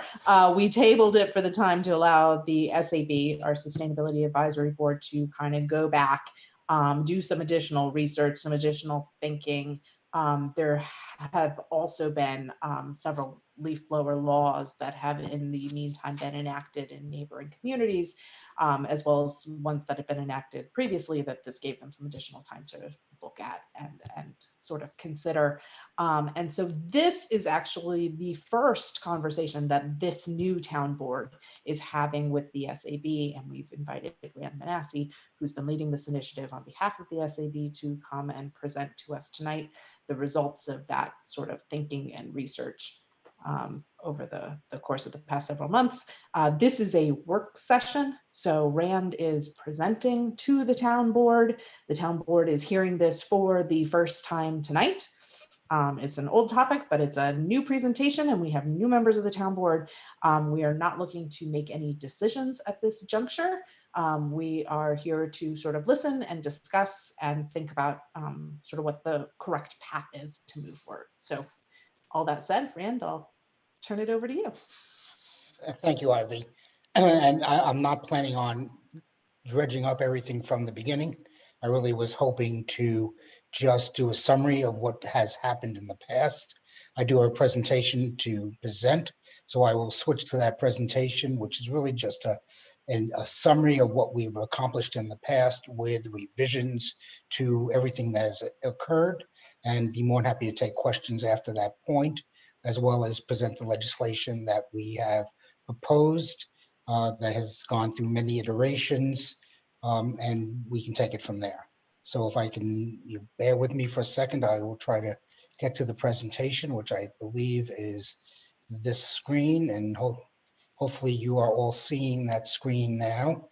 I'll take that off. Tell me if you are seeing that screen. Do you see your presentation screen? Yes, I We do. do. Great, good. And technology is working, and Lyle, tell me if I did something wrong. But you should now see the Newcastle proposed leaf blower environmental protection law that we originally presented a way back, but I'm presenting it now. This is based upon a report that we made a while back, and we'll represent it now. And we'll just hopefully this will work. How come it's not getting to the next one? We'll do it that way, I guess. So the executive summary, SAB has been conducting research on leaf blowers for 3 years. The SAB submitted this to the town board as a local law to significantly reduce the ill effects of leaf blowers. We have received over the years many comments on the law. We have held listening meetings from a variety of stakeholders. We've packed the town board meetings many a times. We have had public hearings from both people that are for the law and against the law. The SAB has come up to propose a revised solution that has a combination of what we are calling fuel-powered leaf blowers or gas GLBs standing for gas leaf blowers, which would be allowed from October through May in all areas of the town, and electric leaf blowers, which would be allowed year round, or which we will call ELBs for short. The old town board did have a fact-finding meeting at Ossining Leaf Blower and did gain a lot of information. The executive summary on the I don't think everybody went to that. No, they didn't. Ivy, I believe might you were be the only person on this board who attended, so we may actually want to think about doing that. I found it incredibly helpful. Okay, Ivy, I believe you were there. Jeremy, were you there as well? And Lisa might have been there. I don't recall.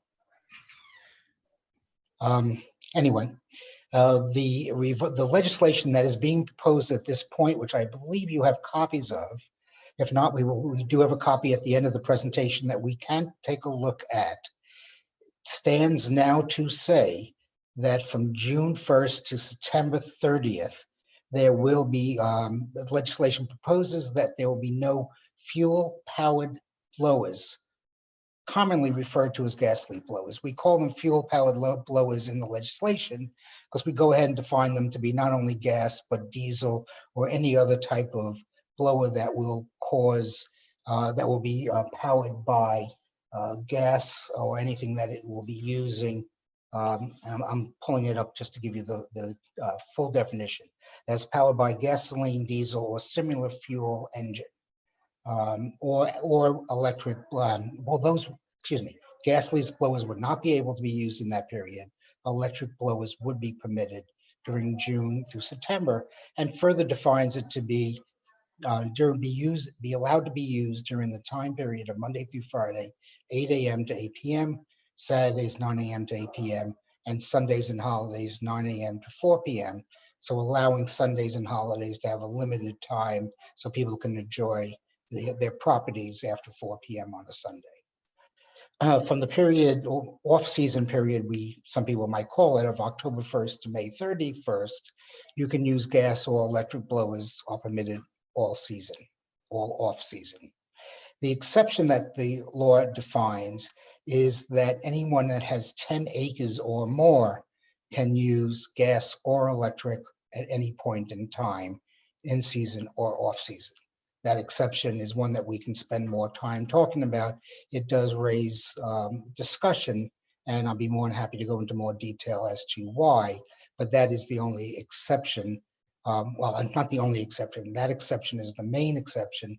There is an exception that's carved out in the legislation as well for municipalities, or not really municipalities, but for anybody else that is doing work on paving. And I'm going to read it directly from the legislation. It goes on to say, for public or private pothole patching or paving operations or water main break repairs, they can use it as well. It is also a noise restriction that it has to be 70 dBA or less, as measured according to industry standards. So that in a nutshell is the executive summary of the legislation. Do you want me to go on from here, or is there questions at this point? I have a question, Rand. Sure. Can you now discuss the 10 acres or more, a little more detail? Because if ultimately the argument is that you don't need to blow your lawn as part of your at least that's your position, then really, if you're 4 acres, a half acre, or 25 acres, you shouldn't be blowing your lawn no matter how much you're cutting. It could be used to clean your patio. It could be used to clean your driveway. Then why not, the structure of the house, if it's 4,000 square foot house, 3,000 or 5,000, whether it's an acre or 9 acres or 10 acres, if you want to clean around the house, it's of no consequence, the overall acreage. So then why not say it shouldn't apply to 10 acres? They have to use electric too, because even a long driveway, one could still use an electric blower. And I'm just asking this, right or wrong, I'm asking that question in terms of your position.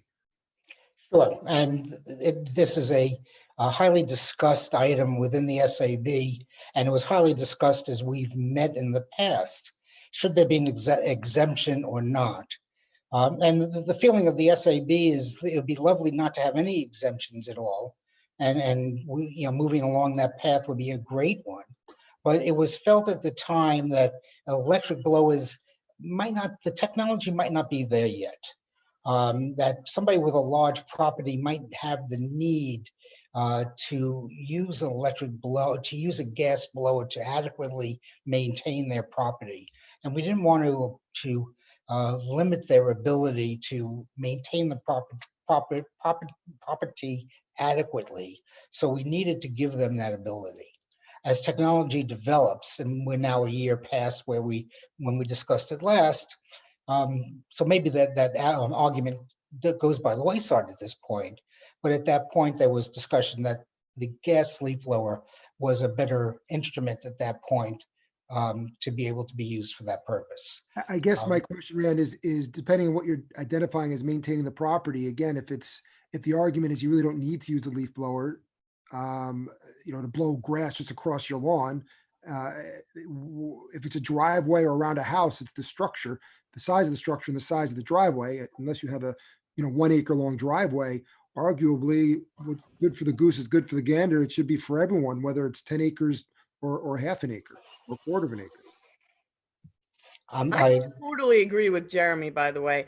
I think that, I've always had a problem with this. I feel like it's discriminating between people who maybe have less with those who have more. And it really bothers me. And if the point of this, as you've said many times, is to eliminate noise pollution and to eliminate environmental pollution, etc., then allowing someone with more property to use this and who would then arguably use it for a much longer period of time is kind of flying in the face of what you're trying to do anyway.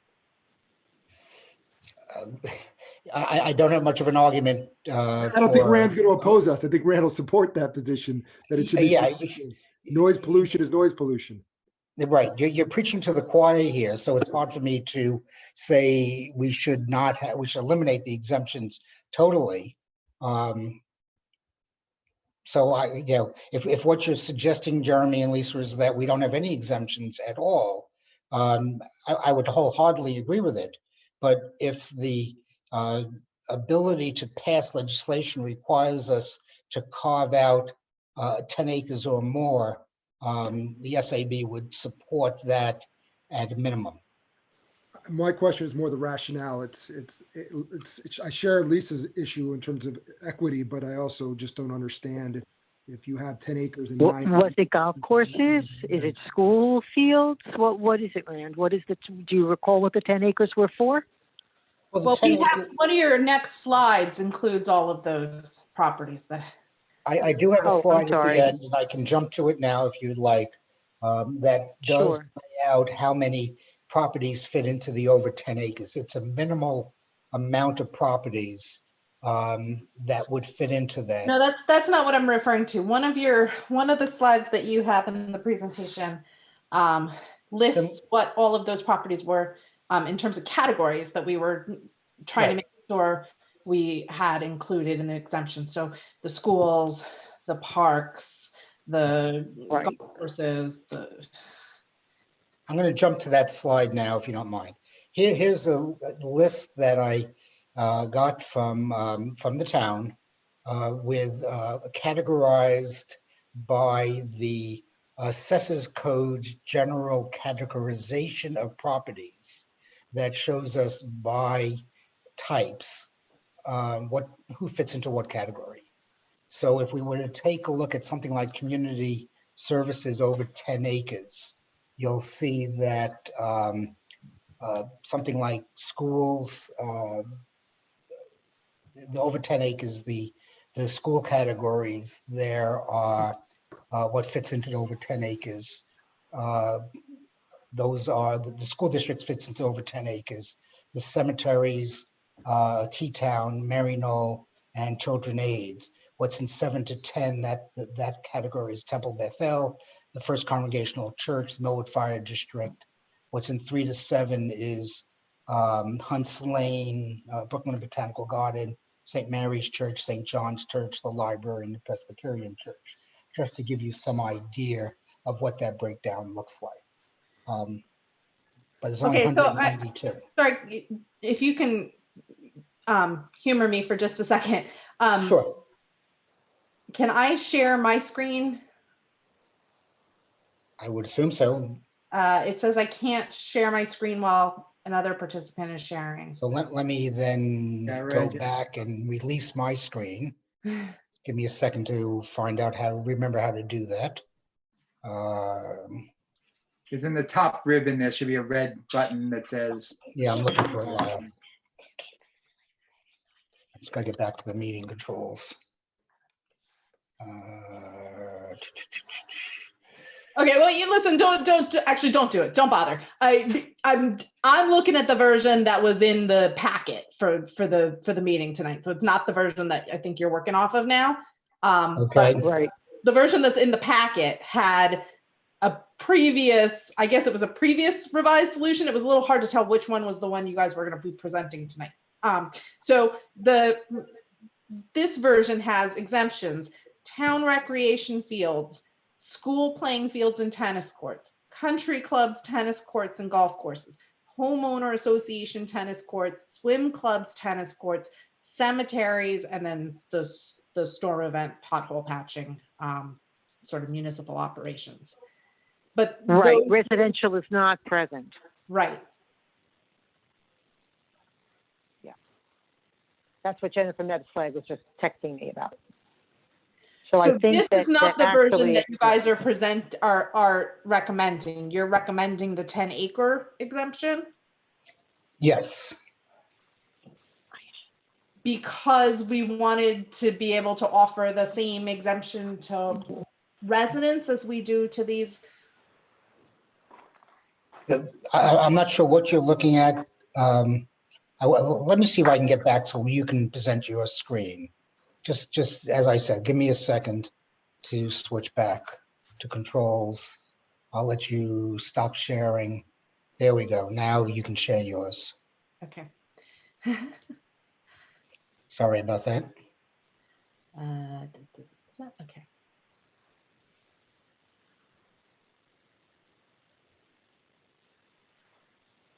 Okay, can you see this? I can see what you have, yes. Yeah, so this was the version that was included in the packet for this meeting. Oh, yes, that was an old slide. And that's so let's focus on that and talk about that. This is why we went from that list of exemptions, which became very troublesome to work through, to the 10-acre exemptions. This is an old slide. This is a slide that went back about over a year ago.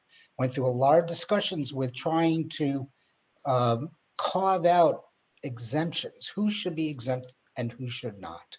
And we could go back through this discussion, but this took us through many meetings with the town board to say, okay, who's on the list? Should the cemeteries be on the list? Should the schools be on the list? Should country clubs? Should homeowners? And as we started to put more and more, every other group raised their hands and said, I should be on the list. So where do we stop? Who do we define to be on the list? As the SAB's position is, that's fine. We can come up with a list, but where do we draw the line on who's on the list and who's not? Who's going to make that decision? It becomes difficult because you then start to have all groups starting to raise their hands saying, I want to be on the list. If the town board wants to take that on, or the town board along with the SAB wants to take it on, we are happy to do that, but it becomes a overburden or overbearing situation to do it.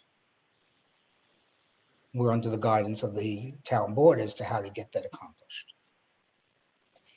After we went through that, we then eventually came to the conclusion, along with the town board, I had thought that setting a 10-acre definition would be a much easier way to do it, 10 acres period, whether it be residential or commercial, because drawing that line as well becomes a difficult line to draw. If you say it's 10 acres non-residential, then you run into the issue of somebody who is a resident but defines their property as owned by an LLC. Is that a resident or is that a commercial property? So I look for the town's guidance here. My only concern would be that not all of our parks are 10 acres, so I just want to make sure that we fall into that exemption, even at our facilities that aren't 10 acres, like Millwood Park's not 10 acres. Smith Park's not. Rec Field isn't. Rec field is not. I hear you, Ike. I appreciate that. I was in a conversation with the town of Scarsdale. They don't use gas leak blowers at all. So I do ask that we have a conversation with them to see how they're doing it. Okay. Okay, and so Rand, along the same lines there, I am curious. Ike raises an interesting point, not just about the size, but also when we take and we clean up the hamlets, when we do like our hamlets, Chappaqua, you know, our guys start at 7 in the morning. We're usually there from 7 to probably 9 before people are out and about. We try to do it as early as we can, but you know, the union contract sets my times for my guys. So the earliest that they would start would be, you know, 7. We try to get out there as early as possible, but I would be very concerned about us and even school districts being able to take and clean up before the kids come into school. I appreciate the fact that we don't want them to be blowing while they're at school, you know, clearing leaves, things like that. But I am a little bit just concerned about, you know, timing. Okay. Yeah, because we do get our guys out there early for that, especially on the roadways and the sidewalks. Okay. This legislation, remember, is only from June 1st to September 30th where restrictions occur. Well, but I thought there's no time restriction in the fall. It's June 30th. It's June 1st to September 30th. And there were time restrictions, if I can get back to that slide. Oh, sorry. Yeah, let me stop sharing my screen. Okay. Because I guess I'm looking at the old one as well. I just want to make sure that, you know, there's no time restriction in the fall because we do get out there early before the streets and sidewalks get busy. And let me see if I can get back to sharing my screen. Yep. Just have to excuse me a second while I work with technology, even though that is my forte. Still, I think you're looking at my screen. Right. It's only allowed from 8 to 8. So we wouldn't be allowed to use it in the morning before, you know, 8 o'clock to be able to clean off when there aren't too many people around. Okay. Yeah. So even in the fall, it's 8 to 5, I think. The after 5 is 8 to 5, yes. It's the before 8 that I would be, because we're definitely out there long before 8 o'clock in the morning. And listen, it's only a handful of times in the fall that we try to do at least once a week on the sidewalks and the streets, both in Chappaqua and Millwood. But the guys are out early to do that before all the foot traffic and vehicle traffic starts. Okay. So. Yeah, I'll jump in. Speaking only for myself, and I'm interested to hear what the other 10 board members have to say. But from my perspective, I would rather see the exemptions listed out the way they were in the version that I had shared just a moment ago, as opposed to the 10 acre. 10 acres to me feels a bit arbitrary. And I think it's better to be transparent about what we're actually trying to exempt, and that recognizing that commercial and institutional and public uses are different from residential uses. And so calling out what those uses are that are exempted would be my preference. Okay. And this is the one area that is the most discussed. So if the exemptions that were on the earlier revision of the legislation and the ones that you're looking at, Ivy, and board, if this is what you think those exemptions are adequate, we can surely rewrite the legislation to match that set. Right. I mean, the other thing that was highly discussed that I was surprised to see was in this version of the legislation is the inclusion of the 70 decibel limit on leaf blowers of all types year round. I felt that that was always something that was going to be nearly impossible to enforce, and made the law overly complicated. And I've also been concerned that there's very few gas-powered blowers that are under the 70 decibel level that are on the market today, that could clear lots of any size. And so I have not been a fan of that. I think that's confusing. So from my perspective, I would rather just eliminate that requirement altogether. It just feels too challenging to me. I'd rather do something that's clear cut and readily understood. And that to me started to feel like we were splitting hairs and getting overly cute with the legislation. I'm on board with that, Ivy.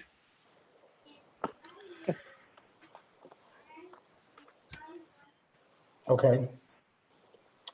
Nick, are you on? I am. I've been listening intently here. Does our current do we currently have in the legislation a noise ordinance? Do you Absolutely. recall? Town code has a noise ordinance, yes. And does it set it by a DBA?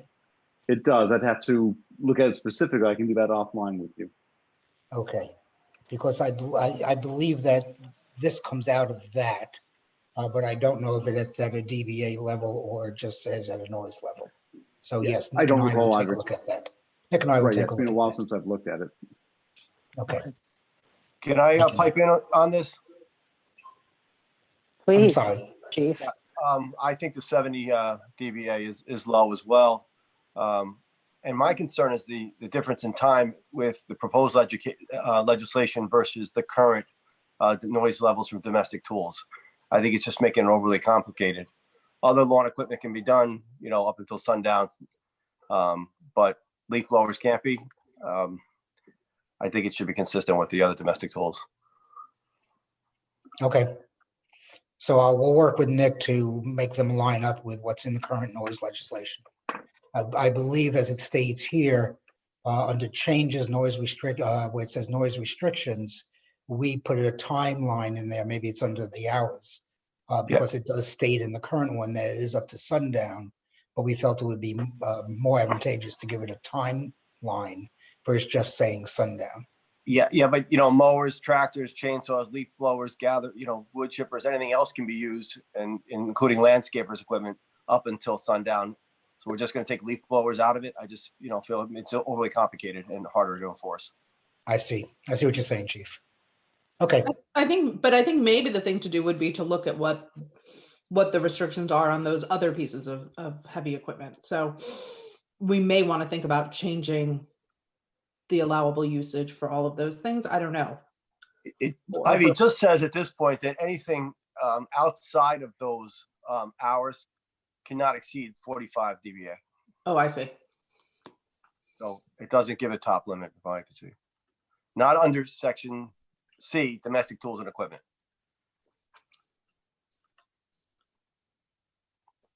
Okay. So Nick and I will take a look at that and we'll try to align the two. Sound right? That makes sense to me. Anything else, before I move on, anything else on the revised legislation? So what I'd be looking to change in the revised legislation is change the exemptions to match to a list. The list that we had previously, the board believes is an acceptable list as I understand it today. And the noise restrictions to align with the noise restrictions as we have defined it in the domestic tools section of domestic tools section as we've defined it already. I concur with that. Very good. Well, I'm sorry. I actually don't know that this legislation needs to speak to the noise restrictions. If it's covered under the existing code, I don't know that we need to call it out here. Okay. Yeah, I agree. I think you are making it too complicated. Yeah, just. Yep, I agree too. Rand, just a quick question. Yeah. You had said, so when we talked about this before, we thought one of the reasons for this exemption you were saying is because the electric blowers were not capable of doing this anymore, doing enough work. They weren't strong enough. And I think you just said you don't know if they have changed and if they now are strong enough. So is the SAB planning to look into that and see if everything has developed to the point that now they can do enough work and have a strong enough output that that this restriction doesn't need to be there anymore? Let me rephrase what I might have said before. When we studied it a year ago, it was really 2 years ago, they were at that point not strong enough to do what a gas leaf blower would do because the battery life wasn't strong enough and the motors were marginal. The current models that are out there, the ones at least I reviewed recently was from Ego, are now as strong as the gas leaf blowers with batteries that are are lasting as long as what you would find or give you enough power to go as long as you would go for a day's worth of work. So yes, they are now at that level, and Ego has come out with a commercial line that should allow you to do that. And towns now are starting to adopt electric blowers for their operations, as we find in Scarsdale. We're finding their town out in Long Island that's using them. So we're finding a lot more adoption where towns are starting to use them on a regular basis and not rely on gas. Okay, thank you. My pleasure. Shall I go on? Not that there's that much more, cut this short. So the executive summary tried to explain why we changed exemptions, noise restriction, and hours. We're going to change it again, so we'll come back on, I guess, another working session and show you where we are, if that's the path you want us to follow. Our implementation plan really hasn't changed, but maybe with the fact that we're now in a very strange world and we're in the end of April going into May, when the legislation does go into place, we're probably talking about not this year, but going into next year now. Some of this will still have to be phased in over a year's time period. We should be talking about establishing a trade-in program or an incentive program to give residents the ability to ease into any electric blowers they would have to buy. We'll create an education program for landscapers that's both in English and Spanish, and residents to inform them of the new legislation and broadly encourage a green landscaping practice. We can bring in Newcastle Healthy Yards to help us with this, and the Newcastle Pollinator Pathway Coalition. And one of the things that's been talked about in the past was to establish a green landscaper certification program. I still like that idea. We would need the town board's help to some degree to do that, to come up with maybe a green landscaper referral list. The SAB would take some initiative or some lead in this, but we surely would want the town board to help us pull this together. Next steps: approve legislation, organize the trade-in program, develop and present an education seminars for residents, and explore the certification process. So that's pretty much the presentation I planned on for tonight. I did show you the chart that I came up with, which is this one here. That was the analysis we did of who fits into what category, but it probably doesn't make any sense anymore because we're going to throw out the 10-acre plus. So any other questions?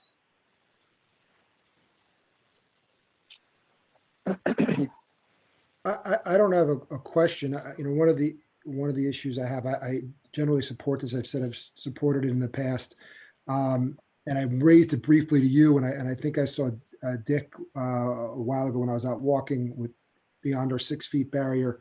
I mentioned that one of my concerns, at least for the immediate, is people are having economic and financial problems, and irrespective of your lot size, if you have to move from your gas powered blower to an electric one, there's a cost.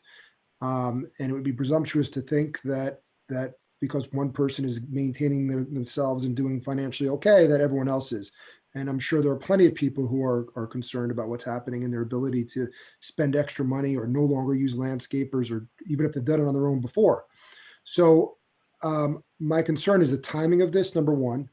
And number two, one of the things that I mentioned when this first came around was that we should have some sort of a plan in place where we could help try to fund for a public purpose and a public good some of these exchanges from before. And I Nick, did you ever answer that? Even though we've addressed it with regularity, did you answer that question about the legality of it? We've had discussions. I don't think we've fully vetted it through because the legislation language was changing. I'll certainly pick it up again and have that conversation with the board. So for me, there's a big fiscal piece of this to individuals and a timing thing. Otherwise, I'm generally, and as I have been, supportive of it. Yeah, actually, Rand, I think this raises a good question. Have you and the SAB had a conversation about what your recommended timing would look like for this? No, not currently. I mean, yes, we've had many, but seeing that this keeps on, it's a moving target at this point. We would have loved to have it enacted for May for now, but seeing that we're at the end of April, I don't know if that is a timeline that we can really achieve. Seeing that we're now back to the drawing board one more time, back to another working session, maybe as soon as next week or the week after. I don't know when we can adapt legislation, and even so, then we need to start education and rollout. I don't know if this summer is even feasible anymore. Right. I would suggest that it's not, for a lot of the reasons that Jeremy just spoke to, which is, Right. With the economic uncertainty that we all have as residents and homeowners, but also based on the fact that our landscapers right now are having to radically retool their business model already to deal with social distancing guidelines and so on. I wonder if this year is, I personally, I don't think this year is feasible. So that doesn't mean that I think we should stop, but maybe we should continue moving forward with the intention of seeing this thing go live on October 1st, which then gives us until the next summer to make all of the kinds of equipment changes and have the green landscaper certification program, think about whether we want to do a buyback program or an incentive program. It would give us a lot of runway, I think. Oh, I would agree with you, Ivy. I mean, if we were to move forward, I would suggest just that, is that October 1st would be a date that would give us the winter to roll out programs. Next May would be the date where the restrictions would start to play in. It is what it is at this point. And to answer Jeremy's question, then maybe hardship wouldn't be as much by then, because hopefully the economy would start to come back at that point in time. Correct. But really, no one knows at this point what it's going to look like by next May. We will have to just hope that we're all back to some degree of substance, and the world starts to revolve again in the right direction.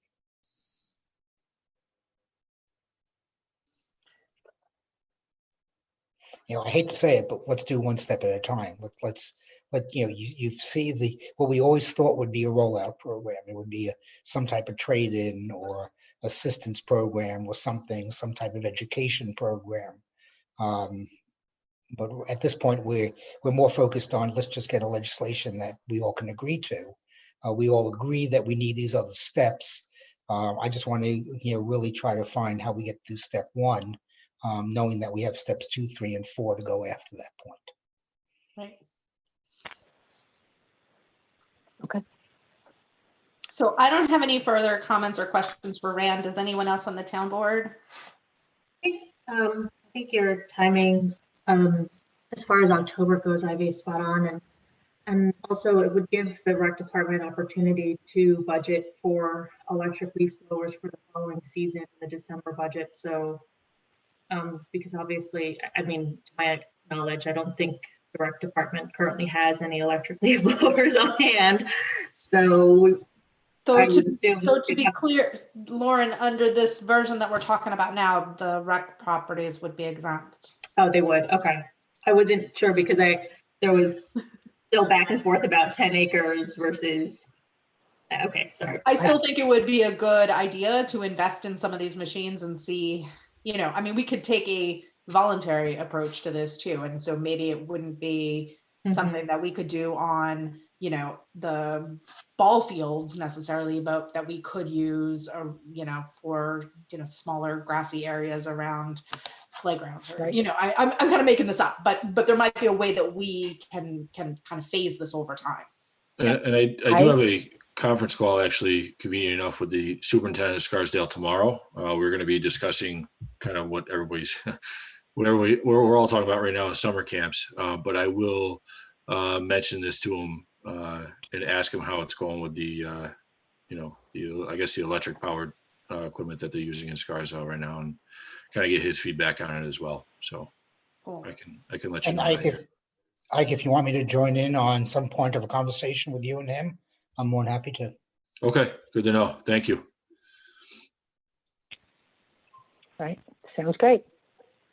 Okay, I know you're all excited now. Now you want to move on to sludge? Is that where we are at that point of the evening? Let's Everybody talk have more a about great leaf night. blowers. Close to the end, and yes. This has been fun. You guys enjoy the rest. Yeah, I think I'll bow out now. And now that I was better than sludge, I'm happy about that. Rand, thank you for all your hard work and your patience with us. And thank you, board, for all you do. Thanks, Rand. Guys, have a good night. Have a good night. Stay safe. Thank you, Rand. Thanks, Rand. I can't believe I've just lost my whole sludge presentation. 1 second. Might be in a drain. Funny. All right, Christina, this is the resolution. Where's the other rest of the agenda? Just have it.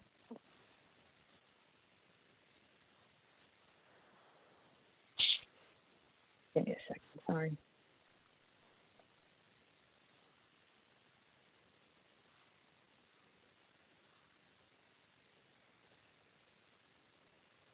Oh my goodness, I do apologize.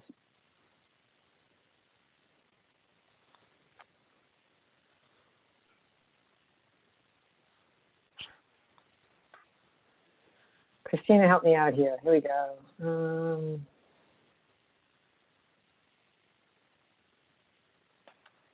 Sorry.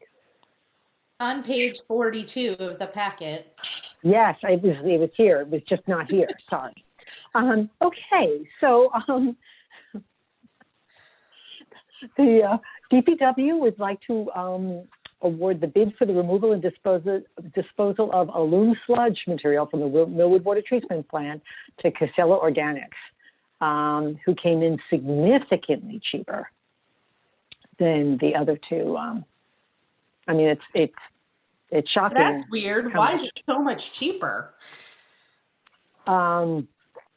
Don't know, but I do know that we took and actually rebid this because we had just been paying $20,000 annually for this, and the first set of bids that came in were extraordinary. They were like the second and third bidder, and Jerry didn't understand what was going on. We took and we rebid it, and we ended up with something that's we were thrilled with. But it's crazy. I don't know. I don't know what's going on, but evidently they have somewhere to dispose of it. So all the better. They're a legitimate outfit, but this is in keeping with what we are currently paying, even though the other bids are extraordinarily expensive. So you know if it's that was shocking. Jill, do you know if it's possible to extend that beyond 1 year? I mean, if we have a price like that and we're seeing other prices, is there any within the bid or anything? You know, I will certainly ask them. I am concerned that I don't know if it was just because it was a year, a year's deal or what. But I do know, right? Do you recall that Jerry went out and rebid this because the other bid was 3 and 4 times what he had been paying last year? Yeah. Yeah. Who's our I will current ask them sludge about renewing it, but certainly we should grab this while we can. who's our current sludge remover? I think it's the same people. Then it And makes he sense did why not it bid would the be- first time around, so we went out and rebid it. I'm sorry. Yeah, that's then it makes remarkable. sense why it would be within what was budgeted, because it seems on par with what we've paid in the past. Yeah. Great. And Okay, it's excellent. cheaper Thank you, for guys. us to do this independently as opposed to bake this into Suez's contract. Yes, for whatever reason. Yeah. Okay. And I don't, this is an outfit that we've been working with for quite some time, and I don't know if it's just the relationship and they keep us with it, but I will find out about multiple, obviously they're not local, but I will find out about multiple years, and I will find out about Suez's stuff, but they have not necessarily been cheaper to piggyback onto Suez's things. Oh yeah. Okay. Yeah. Multiple years. Okay. And next is the vertical turbine pump. Bart had sent around an email earlier today regarding the authorization to award it. So why don't you just brief us on what that might be? I'm Okay, sorry. so- Bart sent this today. I didn't pull it up. I didn't read it. Okay. So I'll take one for the team. I know the rest of you all read it. So It this is actually. this is the replacement. Hey, Lauren, do you want to do it? Lauren's up to speed on this now. We had to talk about it earlier. No, that's okay. But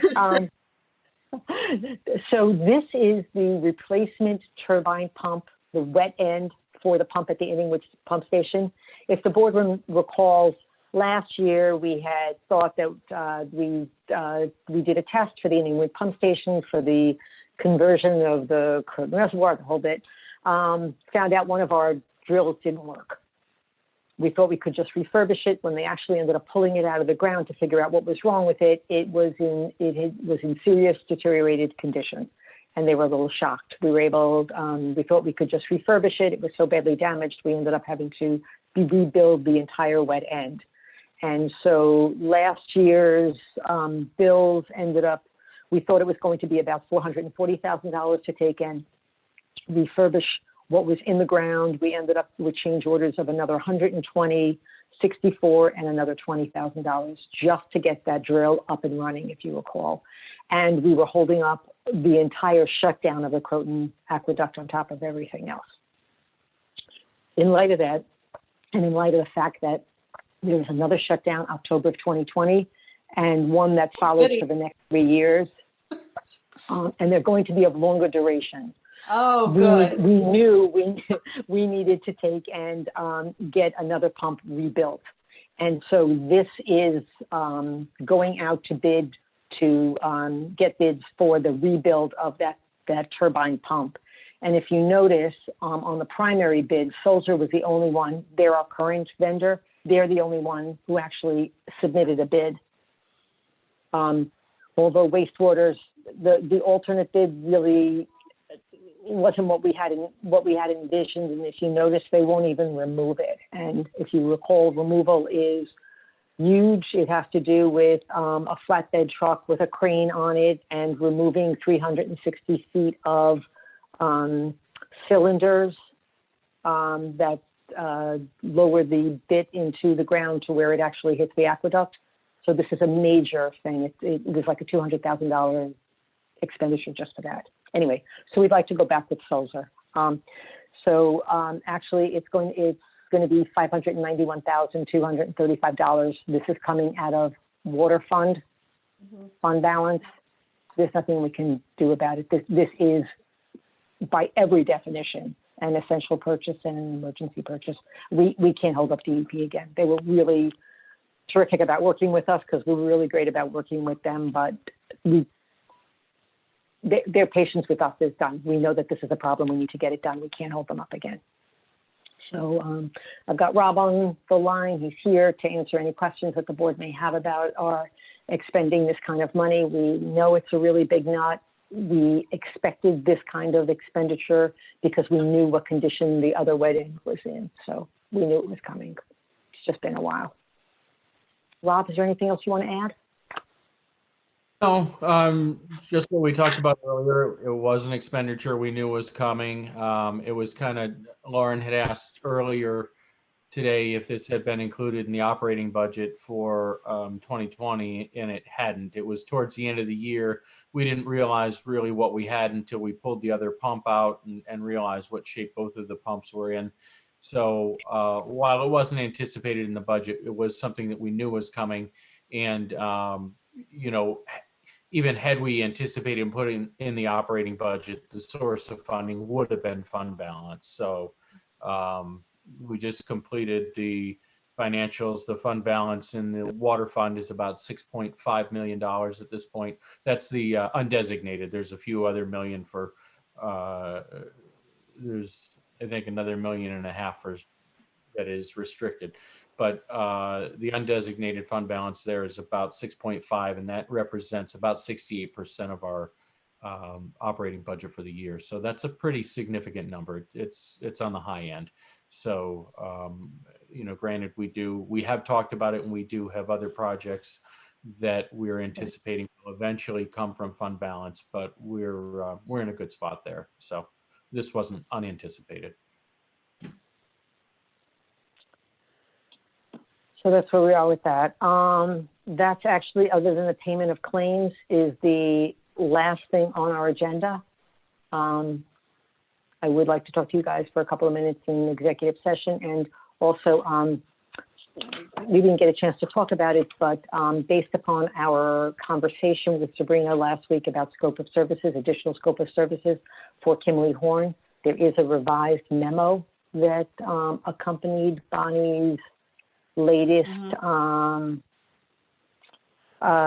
scope, and it actually brought the numbers down significantly. So I don't know if the board maybe just wants to talk about that in executive session as well, because we will need a resolution that approves that so that we could move ahead. Nick, you had circulated initially a resolution that had blanks in it. I think we may be in a position that we can fill in those blanks now insofar as what the change order was going to be. Well, I don't think we should approve the change order with Kimley Horn until we've finalized the scope. Right. I mean, we can have it ready to go for next Yeah, week. so that'll be, yeah. No, I just wanted to make sure that the board was comfortable with the, what was actually included in this, that it matches what we talked about. Okay, so Nick, maybe we'll have it for next time. Okay. Yes. All right. So do you want to do payment of claims, and then we'll go in and speak to council, perhaps for advice of council? And you also have a resolution on the dog leash at That Gibney sounds about Park. right. Yep. Yeah. Yes. So we can do those two now. Did Diana actually send out a resolution? Lauren, is there a resolution on? I have it. Do you want me to? I have the resolution. So. Oh, great. Okay. I move to approve the payment of claims in the amount of $580,782.44 listed on the summary pre-check writing report and detailed voucher detail report, each prepared on April 21st, 2020. Checks will be issued and mailed to each claimant listed on Wednesday, April 22nd, 2020. Second. All in favor? Aye. Aye. Aye. And the dog resolution, Nick circulated it to the board. Do you wish me to read it? Yeah, go ahead, Nick. You Yes, go ahead. please. You're the best. Thank you.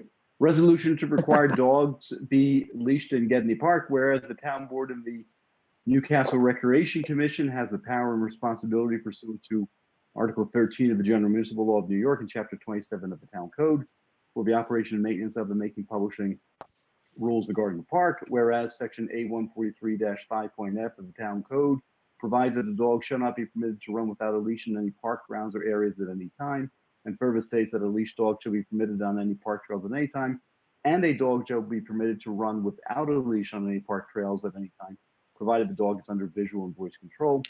And whereas social distance requirements established in response to the COVID-19 pandemic are difficult to maintain on the town's trails with dogs running loose. And whereas in response to this concern, the commission has recommended the town board adopt a rule to provide that dogs be on leashes while in town parks.